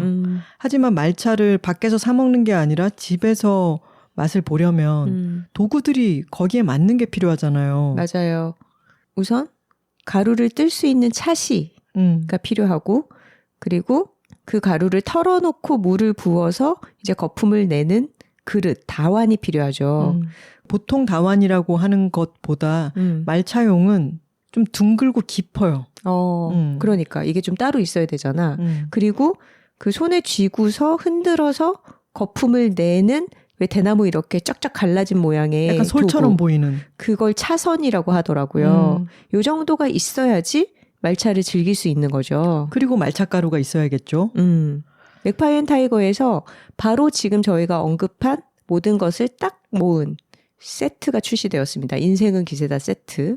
딱 적당한 크기의 상자에 필요한 것들이 딱딱딱 들어가 있는데 지금 이게 새롭게 출시가 되는 거잖아요. 그렇죠. 근데 선우 씨가 얘기했던 것 중에 출시 세트에는 안 들어가 있는 게 뭐냐면 차시예요. 차시라는 것은 말차를 뜨기 위한 아주 예민하게 생긴 대나무 스푼인데 이걸 톡토로 전용 페이지에서 구매하시는 분들께만 드린다고 합니다. 그러니까 이 말차 세트, 말차 생활을 위한 기본 도구가 다 담겨 있는 이 말차 세트 안에 유리다완, 차선, 말차가 들어가 있죠. 여기에다가 특별히 차시를 사은품으로 껴서 준다고 합니다. 이 인생은 기세다 세트가 페이지에 들어가시면 두 가지 종류가 있어요. 그중에 세레모니얼 말차 선물 세트는 이 말차 중에서 등급이 가장 높은 거예요. 그러니까 좀 최고급 말차라고 생각하시면 될 것 같고요. 가격도 조금 더 비쌉니다. 그리고 그 옆에 보면 말차 선물 세트라고 해서 3종 택 1이라고 돼 있거든요. 이거는 세레모니얼 등급보다는 살짝 낮지만 그래도 고급 말차인 프리미엄 말차 또는 호지 말차 그리고 쑥 말차 이렇게 세 가지 중에서 하나를 선택하시는 옵션이에요. 요 세 개는 가격이 같습니다. 제가 차를 많이 마시니까 맥파이 앤 타이거 외에도 다양한 차 쇼핑몰을 많이 다녀봤을 거잖아요. 근데 그러면 말차를 위한 도구들이 선택지가 너무 많아요. 그래서 뭔가를 골라보려고 해도 말차를 시작하기에 허들이 되게 여러 겹이 있거든요. 근데 이렇게 맥파이 앤 타이거에서 쓰기 좋은 물건들을 엄선해서 말차를 시작해보려고 하는 사람들에게 너무나 딱 좋은 세트를 만들어둬서 저는 이거는 정말 히트 상품이 될 거라고 예감을 합니다. 요게 말차를 새로 시작해보고 싶으신 분이 자기를 위해서 사도 좋을 것 같고 그리고 정말 추석 때 딱 선물하기 좋은 그런 구성이고 패키지예요. 왜 여들토 공개 방송 때 맥파이 앤 타이거에서 되게 예쁜 오간자 포장으로 티백을 담아주셨잖아요. 그게 떠오르는 살짝 투명하게 비치는 보자기 포장인데 이 포장이 또 너무 예쁩니다. 그래서 저도 이번에 여자들이 살고 있습니다. 미국판 편집자님이 한국에 출장을 오셔서 그분 만날 때 요걸 선물로 드렸거든요. 너무 좋아하시더라고요. 그리고 킥이 있죠. 그림. 맥파이 앤 타이거는 상호 자체가 까치와 호랑이잖아요. 캐데홍 그 자체라고 할 수 있죠. 덕피와 서씨. 근데 한국 민화에 있는 이 까치와 호랑이라고 하는 모티브를 현대적인 느낌으로 다시 그린 일러스트가 장식으로 이렇게 있어요. 추석이라서 특별히 강강술래하는 까치와 호랑이 엽서를 껴드린다고 합니다. 너무 귀여울 것 같아요. 저희가 이것을 소개하기 위해서 맥파이 앤 타이거 사무실에 찾아갔어요. 그래서 저희 앞에서 격불을 해서 격불이라고 하는 것은 왜 휘핑크림을 만들 때도 거품기로 이렇게 쳐서 거품을 내잖아요.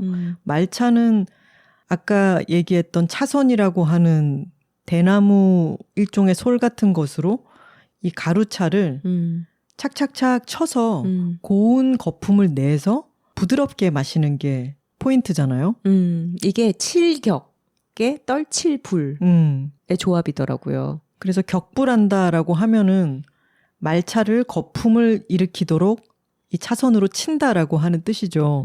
저희 눈앞에서 이렇게 격불을 해가지고 이 차들을 저희가 다 맛을 봤습니다. 근데 말차가 저희가 그 전에 뭘 좀 먹고 갔었는데 입안을 정말 순식간에 싹 깔끔하게 만들어줘요. 놀라울 정도로. 개운하죠. 그리고 쌉싸름한 맛이 있는데 또 어떤 감칠맛과 해조류 맛 같은 그런 맛이 함께 나죠. 맞아요. 아주 매력이 있어요. 이게 성분이 카테킨 성분이라고 하죠. 네, 성분적으로 이 말차를 만드는 녹차는 차광 재배라고 해서 어느 시기 동안 태양광을 차단해서 만들거든요. 그러면은 성분이 달라진대요. 정신을 명료하게 해주는 그런 성분과 함께 차분하게 해주는 성분의 비율도 높아지기 때문에 녹차가 가지고 있는 성분을 온전히 섭취할 수 있는 것이 말차라고 합니다. 맛 자체도 매력적이지만 성분으로도 카테킨과 테아닌을 온전히 섭취할 수 있는 것이 말차다. 선명해지되 너무 두근거리지 않는. 되게 매력적이지 않나요? 그러게요.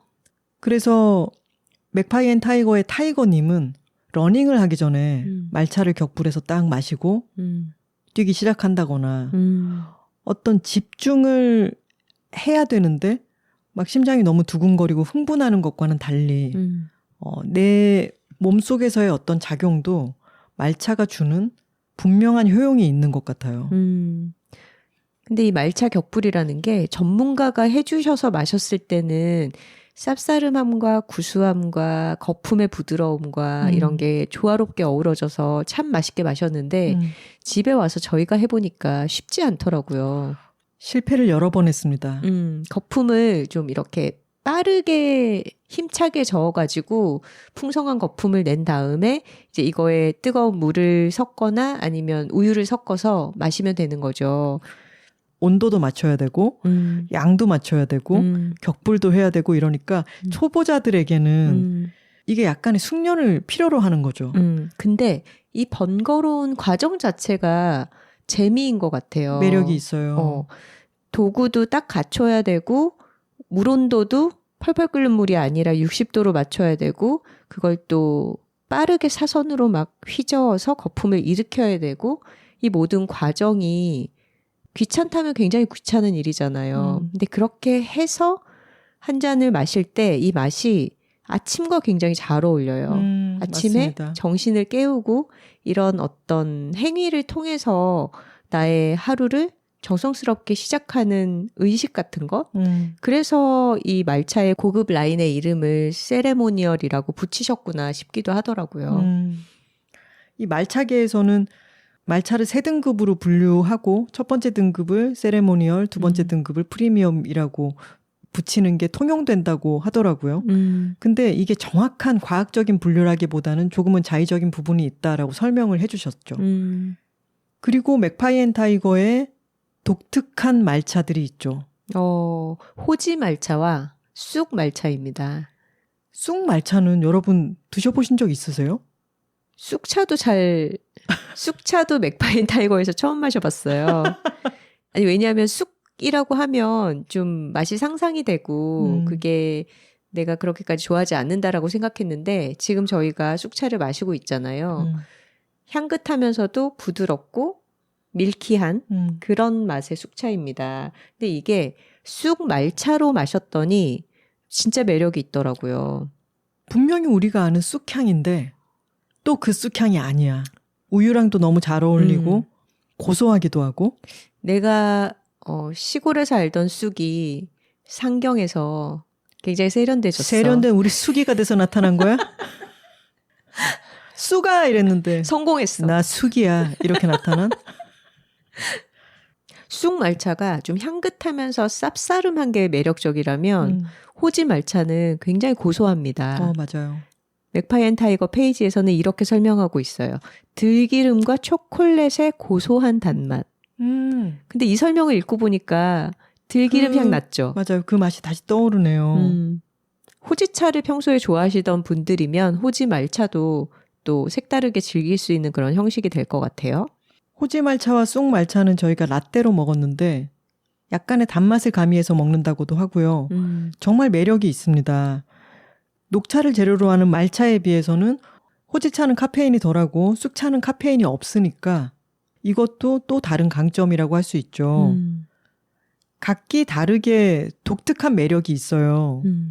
이 말차 세트를 하나 스타터 키트처럼 구비를 해 두시고 말차의 세계를 시작해 보셔도 좋을 것 같습니다. 이 말차가 중심이 되는 인생은 기세다 세트 외에 또 이분들이 여둘톡의 명언들을 차용해서 이런 세트를 구성을 해놓으셨네요. 자화자찬 세트. 하루를 시작하거나 업무 시작 전에 마시기 좋은 차, 입차 세트라고 합니다. 잭살차, 목련 현미 녹차, 호지차 입차 이렇게 3종으로 구성이 되어 있네요. 그리고 1일1비 세트가 있습니다. 정말 이런 내부 농담을 다 알고 있는 이런 브랜드라니. 이거는 이른 아침부터 늦은 저녁까지 언제든지 마실 수 있는 구성이죠. 쑥차와 호박차, 잎차 이 두 개가 맥파이 앤 타이거 베스트 2종이라고 해요. 이 둘은 논카페인이죠. 네, 그러니까 늦은 저녁에도 마실 수 있는 그런 차들이고 그리고 또 싱글 오리진이라고 불리는 티백 컬렉션이 있어요. 여기에는 녹차 같은 카페인이 든 것들도 있는데 이 1일1비 세트를 구비해 두시면은 1희에도 마실 수 있고 1비에도 마실 수 있다. 티백은 사무실에 두고 일할 때 마시고 입차는 좀 여유 있을 때 집에서 마시고 이래도 되겠네요. 자, 다시 정리를 하자면은 인생은 기세다 세트는 말차 선물 세트입니다. 아까 얘기했던 것처럼 말차를 시작할 수 있는 쓰임새 좋은 도구들을 알차게 마련해 둔 예쁜 상자에 든 말차 선물 세트고요. 자화자찬 세트는 잭살차, 목련 현미 녹차, 호지차 입차로 구성되어 있는 카페인이 들어있기 때문에 약간 텐션을 높일 수 있는 에너지를 끌어올릴 수 있는 말하자면 자화자찬을 할 그런 마음가짐을 세팅시켜주는 그런 차 세트라고 할 수 있고요. 1일1비 세트에는 1희와 1비 카페인과 논카페인이 합쳐져 있는 그런 세트입니다.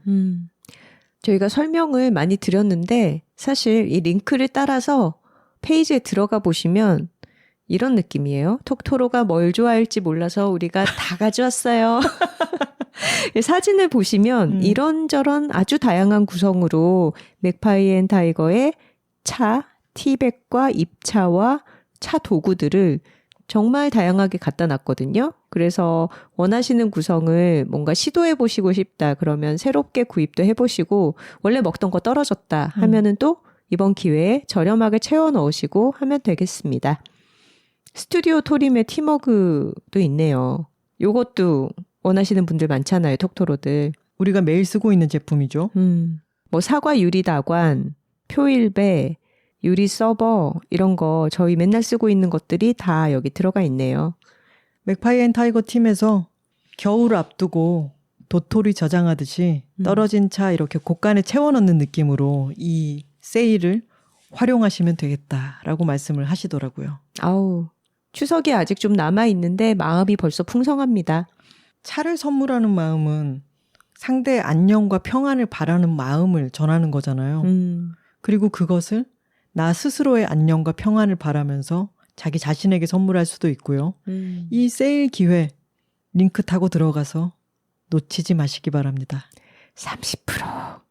그리고 맥파이 앤 타이거 참 좋은 소식이 있더라고요. 아마존에 입점한다면서요?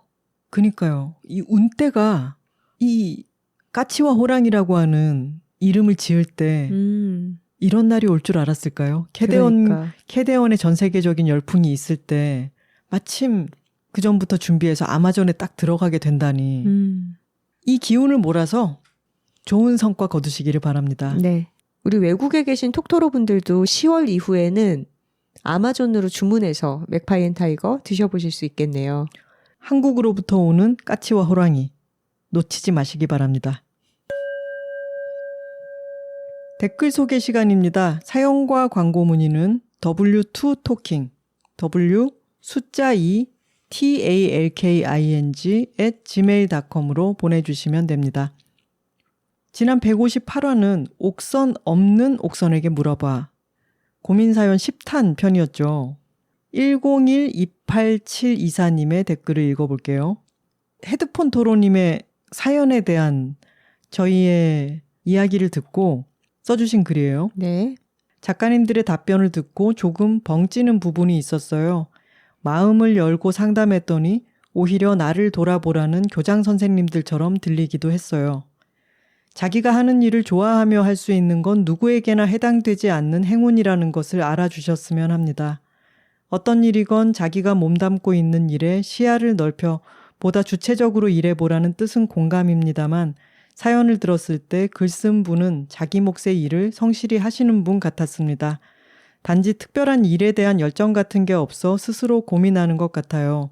작가님들은 은미채는 40대에 해도 늦지 않다며 본의 아니게도 이분의 소중한 여가 생활을 한순간의 시간 낭비인 듯 만드신 것 같습니다. 고단한 일과가 끝나고 어학이든 문학이든 음악이든 자신을 어떤 식이라도 고양시켜주는 활동이라면 그게 더욱이 예술이나 배움이 된다면 하루하루 잘 살고 있는 거라고 오히려 응원해주고 싶네요.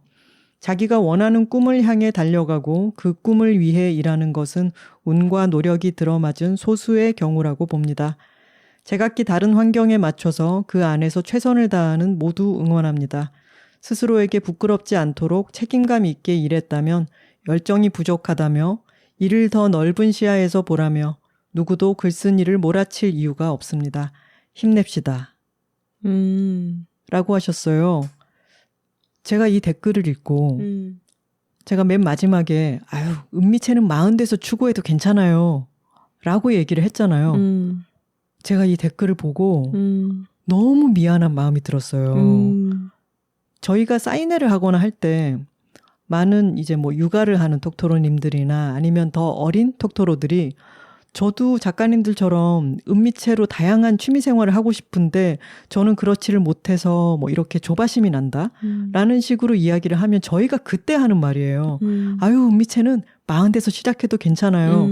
그거는 조바심을 느낄 필요가 없다라고 건네는 말이었는데 오히려 여유를 가져라 이런 그쵸. 식으로 하던 말인데 맥락이 잘못됐죠. 그래서 오히려 이 헤드폰 토로님의 여가 생활에 대해서 진짜 이 댓글 쓰신 분의 말씀처럼 시간 낭비를 하고 있다는 것처럼 들리게 말을 해버린 거예요.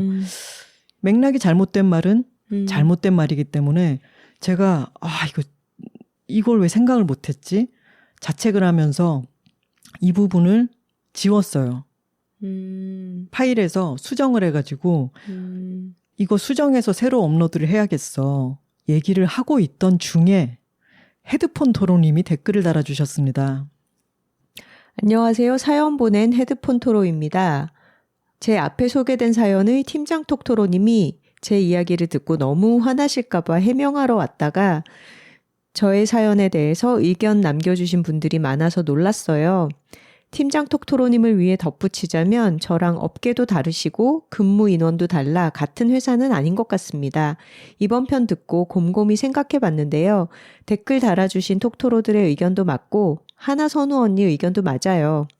사실 다른 회사 친구와 얘기하다가 친구가 팀장님이랑 업무 의견 차이로 다퉜다는 걸 듣고 고민을 하게 된 거였어요. 회의 시간에 팀장님이랑 싸우다니? 저흰 회의 시간이란 모여서 상사의 지시사항을 듣는 시간이거든요.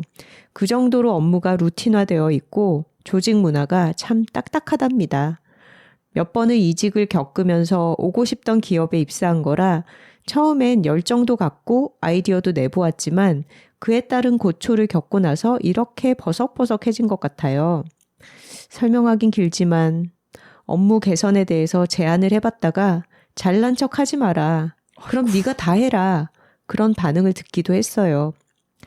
그치만 그 핑계로 저도 관성적으로 업무를 하고 있던 건 아닐지 생각해 봤어요. 언니들 말대로 늘 찜찜함이 있었거든요. 하루 중 가장 많은 시간을 보내는 회사에서 무의미하게 보내고 싶진 않아요. 팀 이동을 해볼 수도 있을 거고 더 크게는 이직이나 창업 같은 선택지도 있겠죠. 아직 명쾌한 답을 찾진 못했지만 하나 언니 말대로 제 가능성에 대해 너무 단정 짓지 말고 좋아하는 일이 뭘지 고민해보는 시간을 가져야겠습니다. 사연 읽어준 언니들께도 고맙습니다. 사실 옥선 있는 옥선에게 물어봐. 편 들으면서 내 거 안 나와서 진짜 다행이다 했는데 옥선 없는 옥선에게 물어봐 편에 제가 나와서 진짜 다행이다 싶었어요. 발음이 너무 어려워요. 딱 제가 원한 맵기가 아니었나 싶네요. 크크크. 주변 친구들에게 이 고민을 넌지시 얘기해보면 다들 좋은 말만 해줘서 갈증을 느끼던 타였거든요. 톡토로 분들 자기 일처럼 들어주고 의견 남겨주셔서 정말 감사해요. 이래서 다들 좋아요와 댓글에서 힘을 얻는다고 하는군요. 선우 하나 언니도 톡토로 분들도 늘 건강한 가을 되세요. 이상입니다. 헤드폰 토로 올림. 다른 톡토로 분들이 헤드폰 토로님에 대한 저희의 상담 내용을 듣고 많은 댓글을 남겨주셨는데 사실은 이거 나랑 생각이 다르다. 뭐 이런 거는 잘못된 것 같다. 그러면 팟캐스트에서 보통 그냥 조용히 하차하잖아요. 이제 더 이상 안 들을랜다. 나랑 안 맞는다. 근데 이렇게 시간과 노력을 들여서 댓글을 길게 남겨준다는 것은 애정이 있고 우리가 그 말을 알아들으리라고 생각하기 때문에 이렇게 써주시는 거잖아요. 그래서 맞아요. 너무 감사했습니다. 헤드폰 토론님 말씀대로 옥선 있는 옥선에게 물어봐. 그거는 오리지널이니까 옥선에게 물어봐. 갑자기 유발 레깅스 같은 표현이 됐잖아요. 그냥 스타킹이라고 하면 되는데. 옥선에게 물어봐의 사연을 보내셨다는 것은 어느 정도의 매콤함을 기대하면서 보내신 거잖아요. 내가 내 하루의 삶에 정말 충만하고 찜찜함 없이 행복하다면은 사연을 보내지 않으셨겠죠. 그리고 처음 읽었던 댓글에서 교장 선생님들처럼 말씀하셨어요라고 했는데 사실은 우리가 교장 선생님들 나이에 더 가깝지 않나요? 그렇죠. 그래서 인생을 어느 정도 조금 더 살아보고 나면은 더 멀리서 보이는 것들이 있기도 해요. 저희가 사실은 여둘톡을 시작한 것도 오늘 비슷한 주제로 얘기를 하게 되네요. 프리마 파시도 그렇고 힐마 아프클린트에 대한 이야기도 그렇고 우리나라는 OECD 가입 국가 중에 성별 임금 격차가 가장 큰 나라잖아요. 아주 오랫동안 부동의 1위라고요. 저희도 같이 일하는 실무를 하는 여성들이 많이 계신데 그 여성들의 윗선에는 여성들이 드물어요. 그리고 여둘톡을 시작했던 이유도 나이가 좀 더 있는 40대 그 이상의 여성들, 일하는 여성들은 어디 있는 걸까? 우리가 그 모습을 보여주고 들려주고 싶어서 이 이야기를 시작한 거예요. 그리고 우리의 캠페인을 돌이켜봐도 나데라라든가 인생은 기세다, 올해 여성들, 자화자찬 경거망동 이런 캠페인을 벌이는 것도 여성들이 조금 더 자신에게 더 많은 가능성을 부여하고 좀 더 활기차게 그게 무슨 일이 됐든 좀 더 시도하기를 바라는 그런 마음이 컸어요. 근데 우리가 또 한편으로는 저는 또 힘 빼기의 기술을 쓴 사람이기도 하고 복가치즘에 대해서 그것을 경계하라는 이야기도 많이 했죠. 그것은 한국에서 여성으로서 일한다는 게 참 힘든 일이기 때문에 많이 애썼고 지치기도 한 육아 톡토로도 있고 그런 톡토로들에게 너무 스스로를 다그치지 말아라. 조금 쉬었다가 다시 집중해서 무엇이든 더 할 수 있다라고 하는 휴식의 중요성을 말하기 위해서 그런 이야기도 우리가 강조를 하죠. 하지만 저희는 기본적으로는 여성들이 에너지를 다시 채워 올리고 취미도 물론 중요하지만 일의 자루를 자기가 잡는다는 것은 훨씬 더 중요한 일이기 때문에 활기차게 자신의 분야에서 일하기를 바라는 마음이 항상 있습니다. 우리 교장 선생님들은 그렇습니다. 저는 그런 생각도 들었어요. 헤드폰 토로님의 상황에 대해서 오히려 더 저희의 말을 심했다라고 댓글을 달아주신 톡토로님들의 경우에는 왜 이렇게 사람을 몰아치냐라는 표현을 쓰셨는데 저희가 지금 천하제일 내 인생 평온하고 행복해 대회에서 이분의 사연을 비난한 게 아니잖아요. 나 이렇게 평온하게 잘 지내는데 왜 뭔가가 찜찜함이 있을까? 그걸 같이 한번 들여다보자라는 취지였잖아요. 그러니까 어찌 보면 이렇게 서로 오해할 위험을 감수하고 저희의 관점을 제시를 하는 거죠. 근데 고민 사연이야말로 되게 완벽한 소통이 불가능한 것 같아요. 이번에 더 느낀 게 저희가 너무 이제 톡토로들도 매일 길게 쓰느라 고생하고 저희도 이옥선 작가님한테 전달하느라 힘들까봐 간결하게 써달라고 했더니 좀 생략되는 부분도 많고 그 부분을 각자의 상상력으로 경험으로 채워 넣으면서 얘기를 하다 보니까 이 사람의 상황을 완벽하게 이해하면서 말하기는 쉽지 않은 거예요. 저희도 그렇고 저희의 얘기에 대해서 또 반론을 제기하는 톡토로님들도 그렇고 이렇게 원사연자가 등장해서 양쪽의 말이 다 자기에게 도움이 됐다라고 얘기를 할 때 비로소 알게 되는 부분들이 또 있는 거거든요. 그러니까 조언이라는 건 누가 누구에게 해도 어려운 거고 고민을 상담한다는 것 자체가 고민 상담 폐지할까요? 되게 리스크를 지고서 하는 거라는 생각이 문득 이번 화에 들었어요. 하지만 재밌으니까 계속 해야지 뭐. 저희는 좀 더 계속 해보려고 합니다. 앞으로 고민 사연을 보내주실 때 그냥 자세하게 쓰세요. 그게 난 것 같아. 그리고 자기가 예상했던 것과 다른 답변이 나오더라도 수용할 수 있다는 마음이 들 때 사연을 보내주시면 좋겠습니다. 특히 옥선에게 물어봐 코너일 때는 더더욱 그렇겠죠. 이 헤드폰 토로님께서는 저희 이 댓글을 읽고 너무너무 다행스럽다고 느꼈는데 본인이 듣기를 원하는 말과 또 자신에게 필요한 말을 잘 구분해서 들으실 수 있는 분이라고 생각합니다. 감사합니다. 옥선 없는 옥선에게 물어봐를 진행을 하면서 이옥선 작가님 메일 보내주세요라고 제가 농담으로 얘기를 했는데 정말 AS 메일을 길게 보내주셨습니다. 모든 사연에 대해서 추가 답변이라고 메일이 왔어요. 엄마 나한테 전화해가지고 이게 시간이 너무 오래 걸리는 거야. 죄송합니다. 사연이 9개나 되더라고. 내가 새벽까지 이걸 썼어. 그래서 골라서 읽으라고 하셨는데 한번 번갈아서 쭉쭉 읽어볼까요? 네. 첫 번째 사연. 7살 어린 부하 직원의 무능함 때문에 괴롭다. 이런 인간 종류를 완전체라고 하더군요. 이런 사람에게 얻어 걸리면 누구라도 인격 파탄이 올 수 있습니다. 조금 떨어져서 보면 정상으로 보이는 사람이 가까이 있는 사람이 보면 4차원인 경우가 있습니다. 이왕 퇴사를 생각했다니까 상부에 나냐 부하 직원이냐 선택을 하라고 하세요. 이 부하 직원은 상사의 인간관계로 입사한 사람일 수도 있습니다. 낙하산일 수도 있다. 사람 싫은 건 환장할 노릇이거든요. 업무가 어떤 종류인지 몰라 뭐라고 말할 수는 없지만 인간이 불행한 것은 인간관계에서 오는 것이 제일 큽니다. 상사는 욕이라도 할 수 있지만 부하 직원이라면 그럴수록 자신만 이상한 사람 취급당하는 세상이니 빨리 결론을 내리시는 게 합당하다고 생각합니다. 그리고 이 팀장 톡토로님의 후속 사연이 왔어요. 그 팀원이 달라졌다면서요? 신기하게 좀 나아졌다. 너무 다행입니다. 정말 다행이라고 생각합니다. 두 번째 사연 헤드폰 토로님. 이것은 사실 고민 사연이라고 볼 수 없는데 본인이 이것을 고민이라고 생각하고 있다는 것 자체에 문제가 있는 것 같습니다. 마음 편하게 제 할 일 하고 남은 시간에 자신의 취미 생활을 할 수 있다면 좋은 인생이죠. 누구나 밥 벌어 먹기가 그렇게 쉬울까요?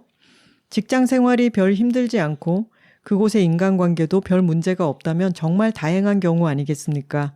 보통의 사람들은 초창기 때는 누구나 다 일을 해내기가 힘들고 인간관계가 스트레스인데 헤드폰 톡토로님은 어쩌면 행복한 고민을 하고 있는 것 같습니다.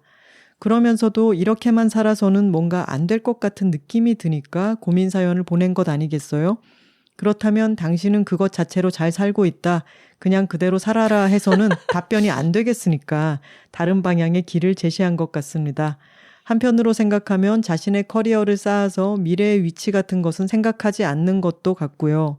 사람은 다 막연하게나마라도 미래를 생각하고 있게 되어 있습니다.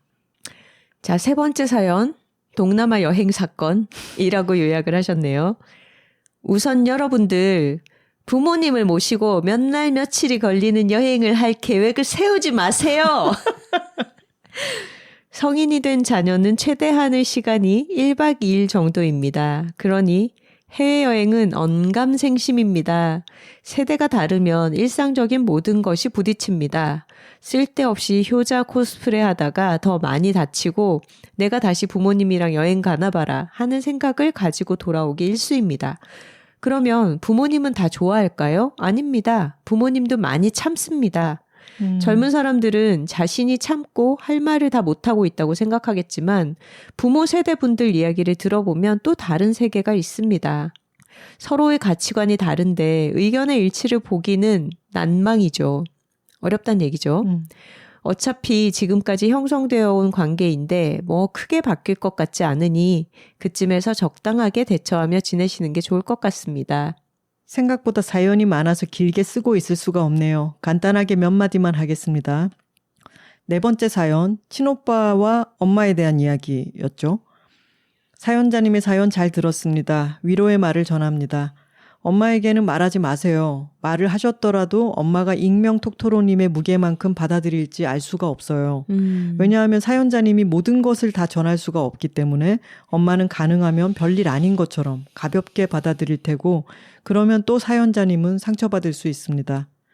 그런데 그 오빠는 그 기억을 별 대수롭지 않게 생각할 수도 있고 아니면 전혀 그런 적이 없다고 잡아뗄 수도 있습니다. 대부분 이런 종류의 남자들이 생각이 그렇다고 봐야 합니다. 죄책감을 갖고 있기를 바라는 것은 남자를 여자들과 같은 품격을 갖춘 사람이라고 믿고 싶은 희망사항일 뿐입니다. 되게 시니컬하게 말씀하셨네요. 그렇다고 증거가 남아있지도 않겠고요. 그러니 사연자분의 마음가짐을 달리하는 게 좋겠습니다. 전생에서 일어난 일 정도로 생각하시고 잘 안 될 수도 있겠지만 생각하지 마세요. 복식 호흡을 하고 명상을 하고 좀 과격한 운동을 하고 육체적으로 아주 강철 인간이 되어보거나 전혀 다른 세계로 내 마음을 돌려보는 것입니다. 상담도 해결책이 못 될 수도 있습니다. 내가 나를 돌보고 불리한 생각들은 삭제를 해 나가세요. 그게 잘 안 되는 게 인간이기도 합니다만 실제로 외국에서 생활하시니 어쩌면 가능할지도요. 그래, 어릴 때 상처가 있어. 그게 뭐 대수냐? 배째라! 정신으로 나간다면 어쩌면 다른 세계가 열릴 수도 있지 않겠어요? 자, 다섯 번째 사연. 이혼 가정의 결혼에 대한 이야기입니다. 저는 메일에서 이 사연에 대한 옥선 작가님의 답변이 제일 좀 뭐랄까 저에게 다른 관점을 제시를 해주신 것 같아요. 네. 아빠의 배신감이 절절히 느껴집니다. 아, 상견례에 아빠를 못 오게 한. 맞아요. 네. 사연자님이 뭘 그리 잘못했냐고 물었죠. 아빠의 생각을 말한다면 이유야 어쨌든 기껏 키워놨더니 상견례를 못 오게 한다고? 라는 생각만 드는 것입니다. 오빠도 만약 지금 당장 결혼하는 게 아니라면 오빠의 상견례는 언제 올지 모르는 미래의 일이고 아버지의 배신감은 끝이 없을 것 같습니다. 어쨌든 엄마는 재혼을 하셨고 그쪽 가족이 있을 것이므로 사연자님의 상견례에서 배제했더라도 그렇게까지 서운하지는 않았을 것입니다.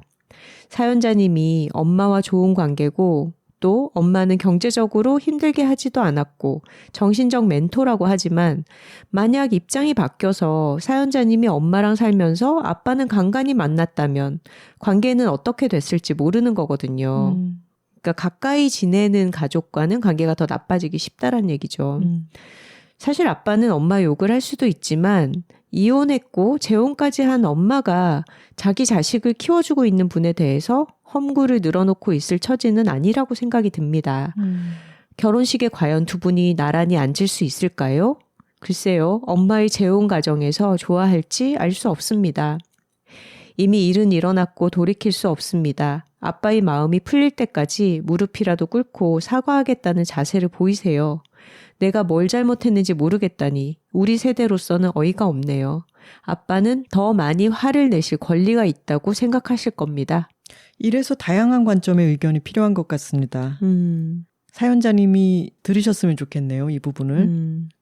6번째 사연은 외모 강박에 대한 이야기였죠.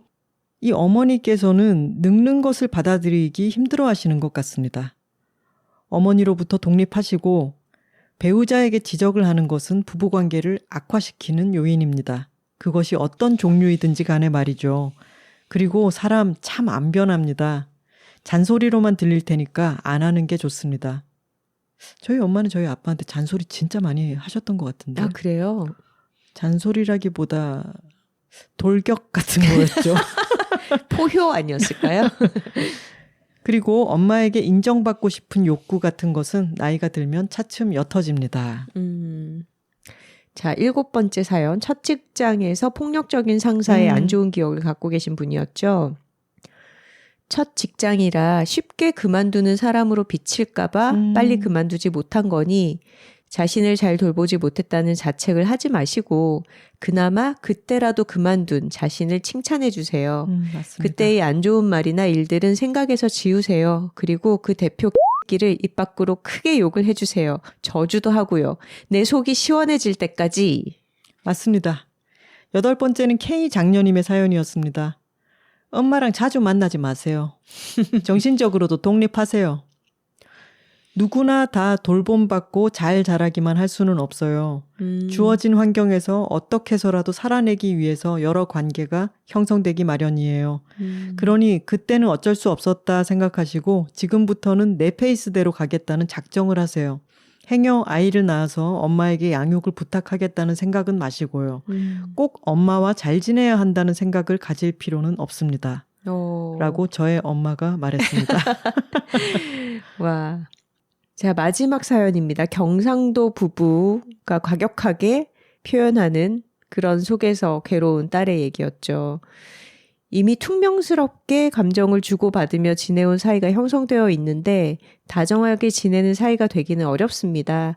그냥 보통으로 별 충돌 없이 지내는 관계 정도로 설정하시고 약간의 연기도 하시고 가능하면 자주 만나지 마세요. 우리 집안 식구들은 좀 이래. 고전평론가 고미숙 씨에 따르면 가족이란 서로 상처를 주고받는 사이라고 했습니다. 가족 외에는 그렇게 붙어 사는 사람이 없으니 다른 사람과는 그렇게 치열할 일이 없어서입니다. 요즘 한창 활약하고 있는 이호선 씨 말에 의하면 가족이 너무 붙어 있으면 진물이 난다라고 하더군요. 그러니 가족이라 잘 지내야 한다는 식의 전제를 하지 마시고 바람이 서로 통할 정도의 거리를 유지하시기 바랍니다. 이상입니다 하셨네요. 수고하셨습니다. 이옥선 작가님 감사합니다. 지금 옥선 있는 옥선에게 물어봐, 옥선 없는 옥선에게 물어봐, 없었던 옥선에 대한 옥선의 AS까지 3회차에 걸쳐서 긴 사연들 돌아봤습니다. 네, 고민 사연 트릴로지 여기서 마치겠습니다. 빅스마일 한방님께서 먹거리를 이렇게 음성으로만 잘 파는 사람은 언니들밖에 없을 거예요. 크크크크. 듣기만 해도 침이 줄줄. 저도 장석준 명란 좋아하는데 선물도 하고 저희 가족 먹을 것도 이번 기회에 사봐야겠어요. 한박토로 드림 하셨습니다. 덕화명란 참 일을 잘하더라고요. 인스타그램에서 저희가 말했던 부분을 카드뉴스처럼 만들어서 올리기도 하시고 또 세일이 저희 녹음하고 있는 오늘 토요일까지가 세일폭이 더 컸잖아요. 그랬더니 오늘까지의 세일을 놓쳐서는 안 된다고 또 알려주시고 같이 일을 하면서도 참 즐거웠습니다. 네, 덕화명란, 장석준 명란, 톡토로 할인 코드는 지금도 계속되고 있습니다. 9월 말까지요. 오키톡토로님이 스포티파이에 댓글 남겨주셨네요. 덕화푸드 광고 듣자마자 주문 결제했어요. 정말 두 분의 음성은 마법과 같네요. 해외 살고 있어서 한국 온라인 주문 잘 안 하는데 비회원 주문도 되고 아무런 핸드폰 인증 없고 결제도 계좌이체로 일사천리였습니다. 혼자 계신 엄마 입맛 좀 도실까 해서 망설임 없이 주문했어요. 항상 좋은 말씀 좋은 대화 감사드립니다. 장석준 명란 드셔보신 분들, 아직 구매를 망설이고 계신 분들에게 도움이 되게 댓글 더 달아주시면 반갑겠습니다. 호두토로님의 댓글입니다. 속초남토로님 그리고 은영님, 기적이라는 단어가 존재하는 이유는 정말로 기적이 일어나는 경우가 있기 때문일 거예요. 은영님이 이겨낼 수 있도록 온 마음으로 기도합니다. 은영님 지치지 마시고 치료 차근차근 잘 받으시고 속초남토로님도 식사 잘 챙기세요 하셨네요. 남의 개님과 야울님께서도 두 분을 응원해 주셨고요. 트리포파리님께서 속초톡토로님 사연을 들으면 눈물이 나더라고요. 반드시 좋아지실 겁니다. 신을 믿지 않지만 기도하겠습니다. 신이 있다면 이렇게 서로를 사랑하는 부부를 오래오래 행복하게 지낼 수 있게 해주시겠죠? 이 사연을 들은 많은 톡토로들이 마음속으로 항암 잘 받으시고 건강해지시길 바랄 거예요 하셨습니다. 인스타그램을 통해서 알게 됐는데 속초에 있던 카페 루루흐라고 하는 공간을 운영하시던 부부였어요. 저희의 친구들도 많이들 알고 있고 좋은 공간이었고 좋은 분들이었기에 많은 분들이 그렇게 응원도 하고 댓글을 많이 남겨주시더라고요. 저희도 기도하겠습니다. 네. 저희가 가족관계에 대한 고민을 많이 소개했는데 이번에 눈길을 끄는 제목의 메일이 하나 와서 소개해드리려고 합니다. 나랑 안 맞는 엄마와 진짜 친해지는 강력 비법 소개라는 제목의 메일입니다.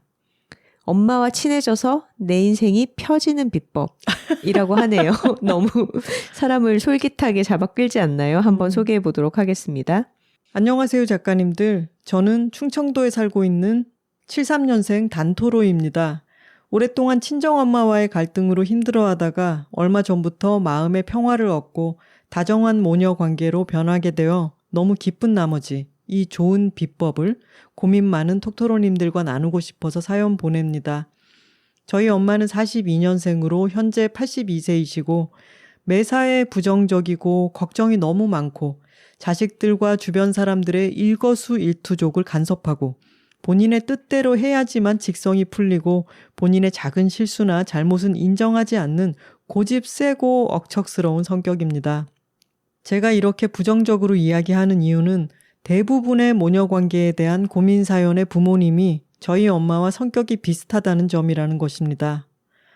저는 어렸을 때부터 엄마가 무섭고 두려웠습니다.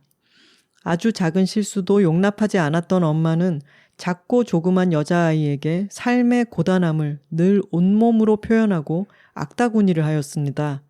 물론 아버지에게도 했기 때문에 우리 집은 늘 고성이 오가고 긴장의 연속이었습니다. 그 속에서 살아남기 위해 저는 정말 안간힘을 썼고 결혼으로 독립하면서 조금씩 안정을 되찾았습니다.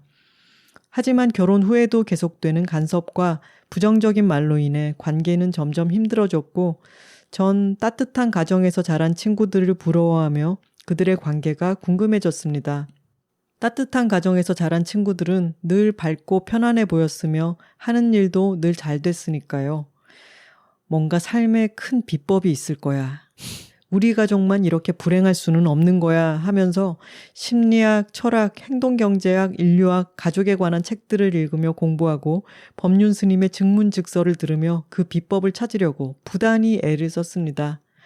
저는 엄마와 반대로 화를 거의 내지 않고 무조건 참는 것이 미덕이라고 생각하고 평화를 유지하려고 애쓰는 편이었습니다. 하지만 무조건 참는 것이 능사가 아니라는 것을 두 아이를 키우며 알게 되었고 건강한 감정 표현은 삶을 지탱하는 중요한 한 축이라는 것도 깨달았습니다. 이제부터 비법 들어갑니다. 요즘은 나를 지키기 위해 손절이라는 것이 당연시되고 있습니다. 무조건 참아야만 했던 과거에 비해 우리 사회도 좀 더 건강해지고 있구나 하는 생각이 들어 요즘 젊은 사람들은 참 똑똑하고 현명하다는 생각을 많이 합니다. 하지만 이 손절이 혈연 관계가 되면 참으로 어려워집니다.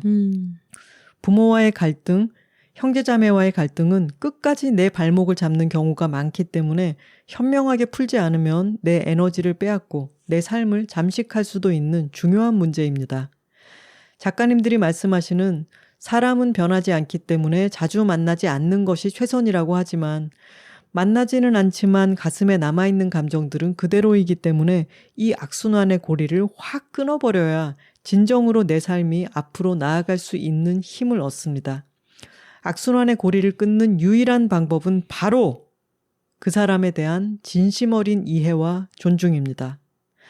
너무 교과서적인 말 같지만 제가 엄마와 화해한 유일한 방법이었습니다. 40년 동안 1. 참아도 보고 2. 손절도 해보고 3. 끝까지 화를 내면서 싸워도 보고 별별 짓을 다 해보았는데 그 효과는 길어야 1년, 짧으면 며칠 만에 물거품이 되어 똑같은 도돌이표로 돌아왔습니다. 물론 가정마다 사정이 있고 상대방에 대한 이해와 존중이 또 다른 부메랑으로 돌아올 수도 있습니다. 하지만 고민 상담의 해결 방법 중에 상대방에 대한 진정한 이해와 존중이라는 방법은 언급되지 않고 있기에 이 방법을 꼭 전하고 싶었습니다.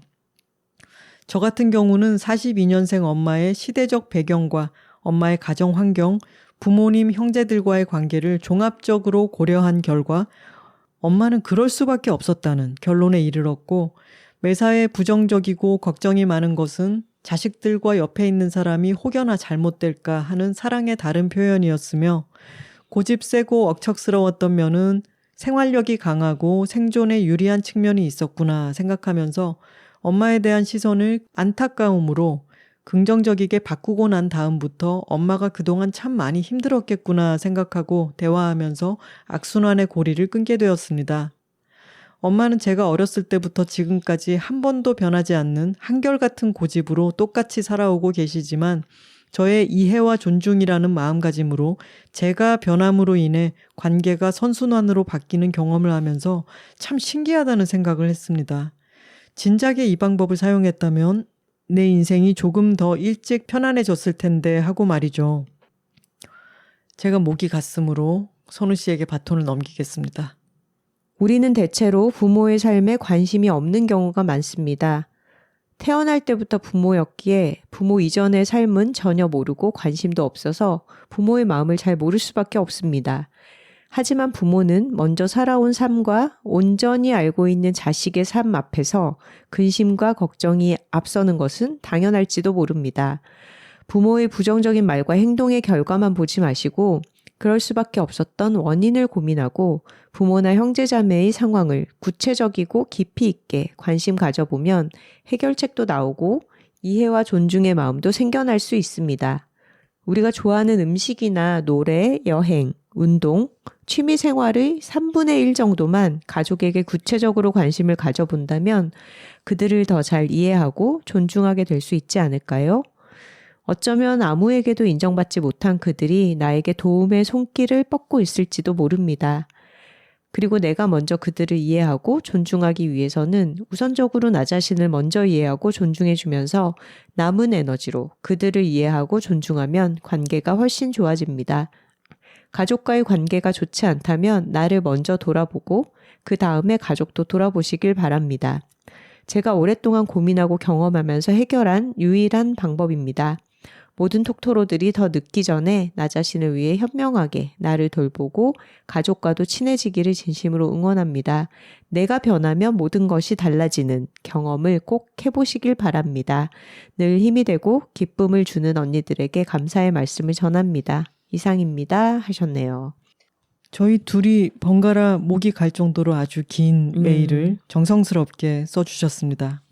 이 메일을 읽고 나니까 합격의 비법은 국영수 위주로 교과서 중심으로 공부하는 것이었다라고 하시는 것 같네요. 이게 정답이긴 합니다. 근데 정말 노력도 많이 들고 끈기도 필요하죠. 왜 그 가족관계의 심리 치유할 때 이남옥 교수님이라는 분이 계시거든요. 나의 다정하고 무례한 엄마라는 책을 쓰셨어요. 엄마와의 관계가 힘든 톡토로님들이 이 책을 참고해 보셔도 좋겠죠. 심리학자신데 이분이 하시는 그 가족 치유 상담 프로그램에서는 뭐 이를테면 엄마, 엄마의 엄마, 엄마의 아빠, 뭐 아빠의 엄마, 아빠의 아빠 이런 식으로 그 가계도를 다 거슬러 올라가는 거야? 실제로 가계도를 큰 공간에다가 자신의 자리에다가 사람들을 실제로 그 사람들을 불러서 세워놓고 내가 어떤 점이 불만이야. 나는 뭐 이를테면 삼촌한테 뭐가 불만이야. 나는 내 동생한테 뭐가 불만이야. 라고 얘기하면 동생의 자리에서 나는 어떻게 그게 보이는지 어떻게 느끼는지 이런 것을 그 자리에서 서로 얘기를 하는 거예요. 그러면은 너무 많은 게 이해가 된대요. 그러면 실타래가 풀리듯이 얽혀있는 여러 가지 감정의 응어리들이 갈피를 찾아 나간다는 거예요. 대작업이죠. 그러니까 뭐 미술 치료나 음악 치료 같은 그런 기법처럼 퍼포먼스 치료 같은 거네. 그렇다고 볼 수 있죠. 이 사연을 주신 단토로님의 경우도 40년 동안 굉장히 다양한 것들을 해보고 시도하셨잖아요. 근데 이분의 경우에는 본인의 성정도 있으시고 또 그만큼 노력을 하셨어요. 끈기 있게 엄마를 이해하려고 노력을 하신 게 마치 가족들을 그 자리에 세워놓고 총체적으로 이해하려고 하는 것만큼 이분이 노력을 하신 거죠. 이게 정답일 수 있겠죠. 쉽지 않은 일이겠지만 본인의 경험을 바탕으로 이렇게 정성 어린 긴 메일을 보내주셔서 감사합니다. 좋은 걸 좋다고 말하기 여둘톡 159화는 중요한 이름 힐마 아프클린트였습니다. 여둘레드는 까치와 호랑이가 전하는 동아시아의 좋은 차 맥파이앤타이거의 톡토로들을 위한 추석 선물 특집을 소개했습니다. 톡토로 뒤에는 여둘톡이 있고 여둘톡 뒤에는 톡토로가 있습니다. 저희는 다음 주에 다른 주제로 다시 돌아오겠습니다. 화요일입니다. 고맙습니다.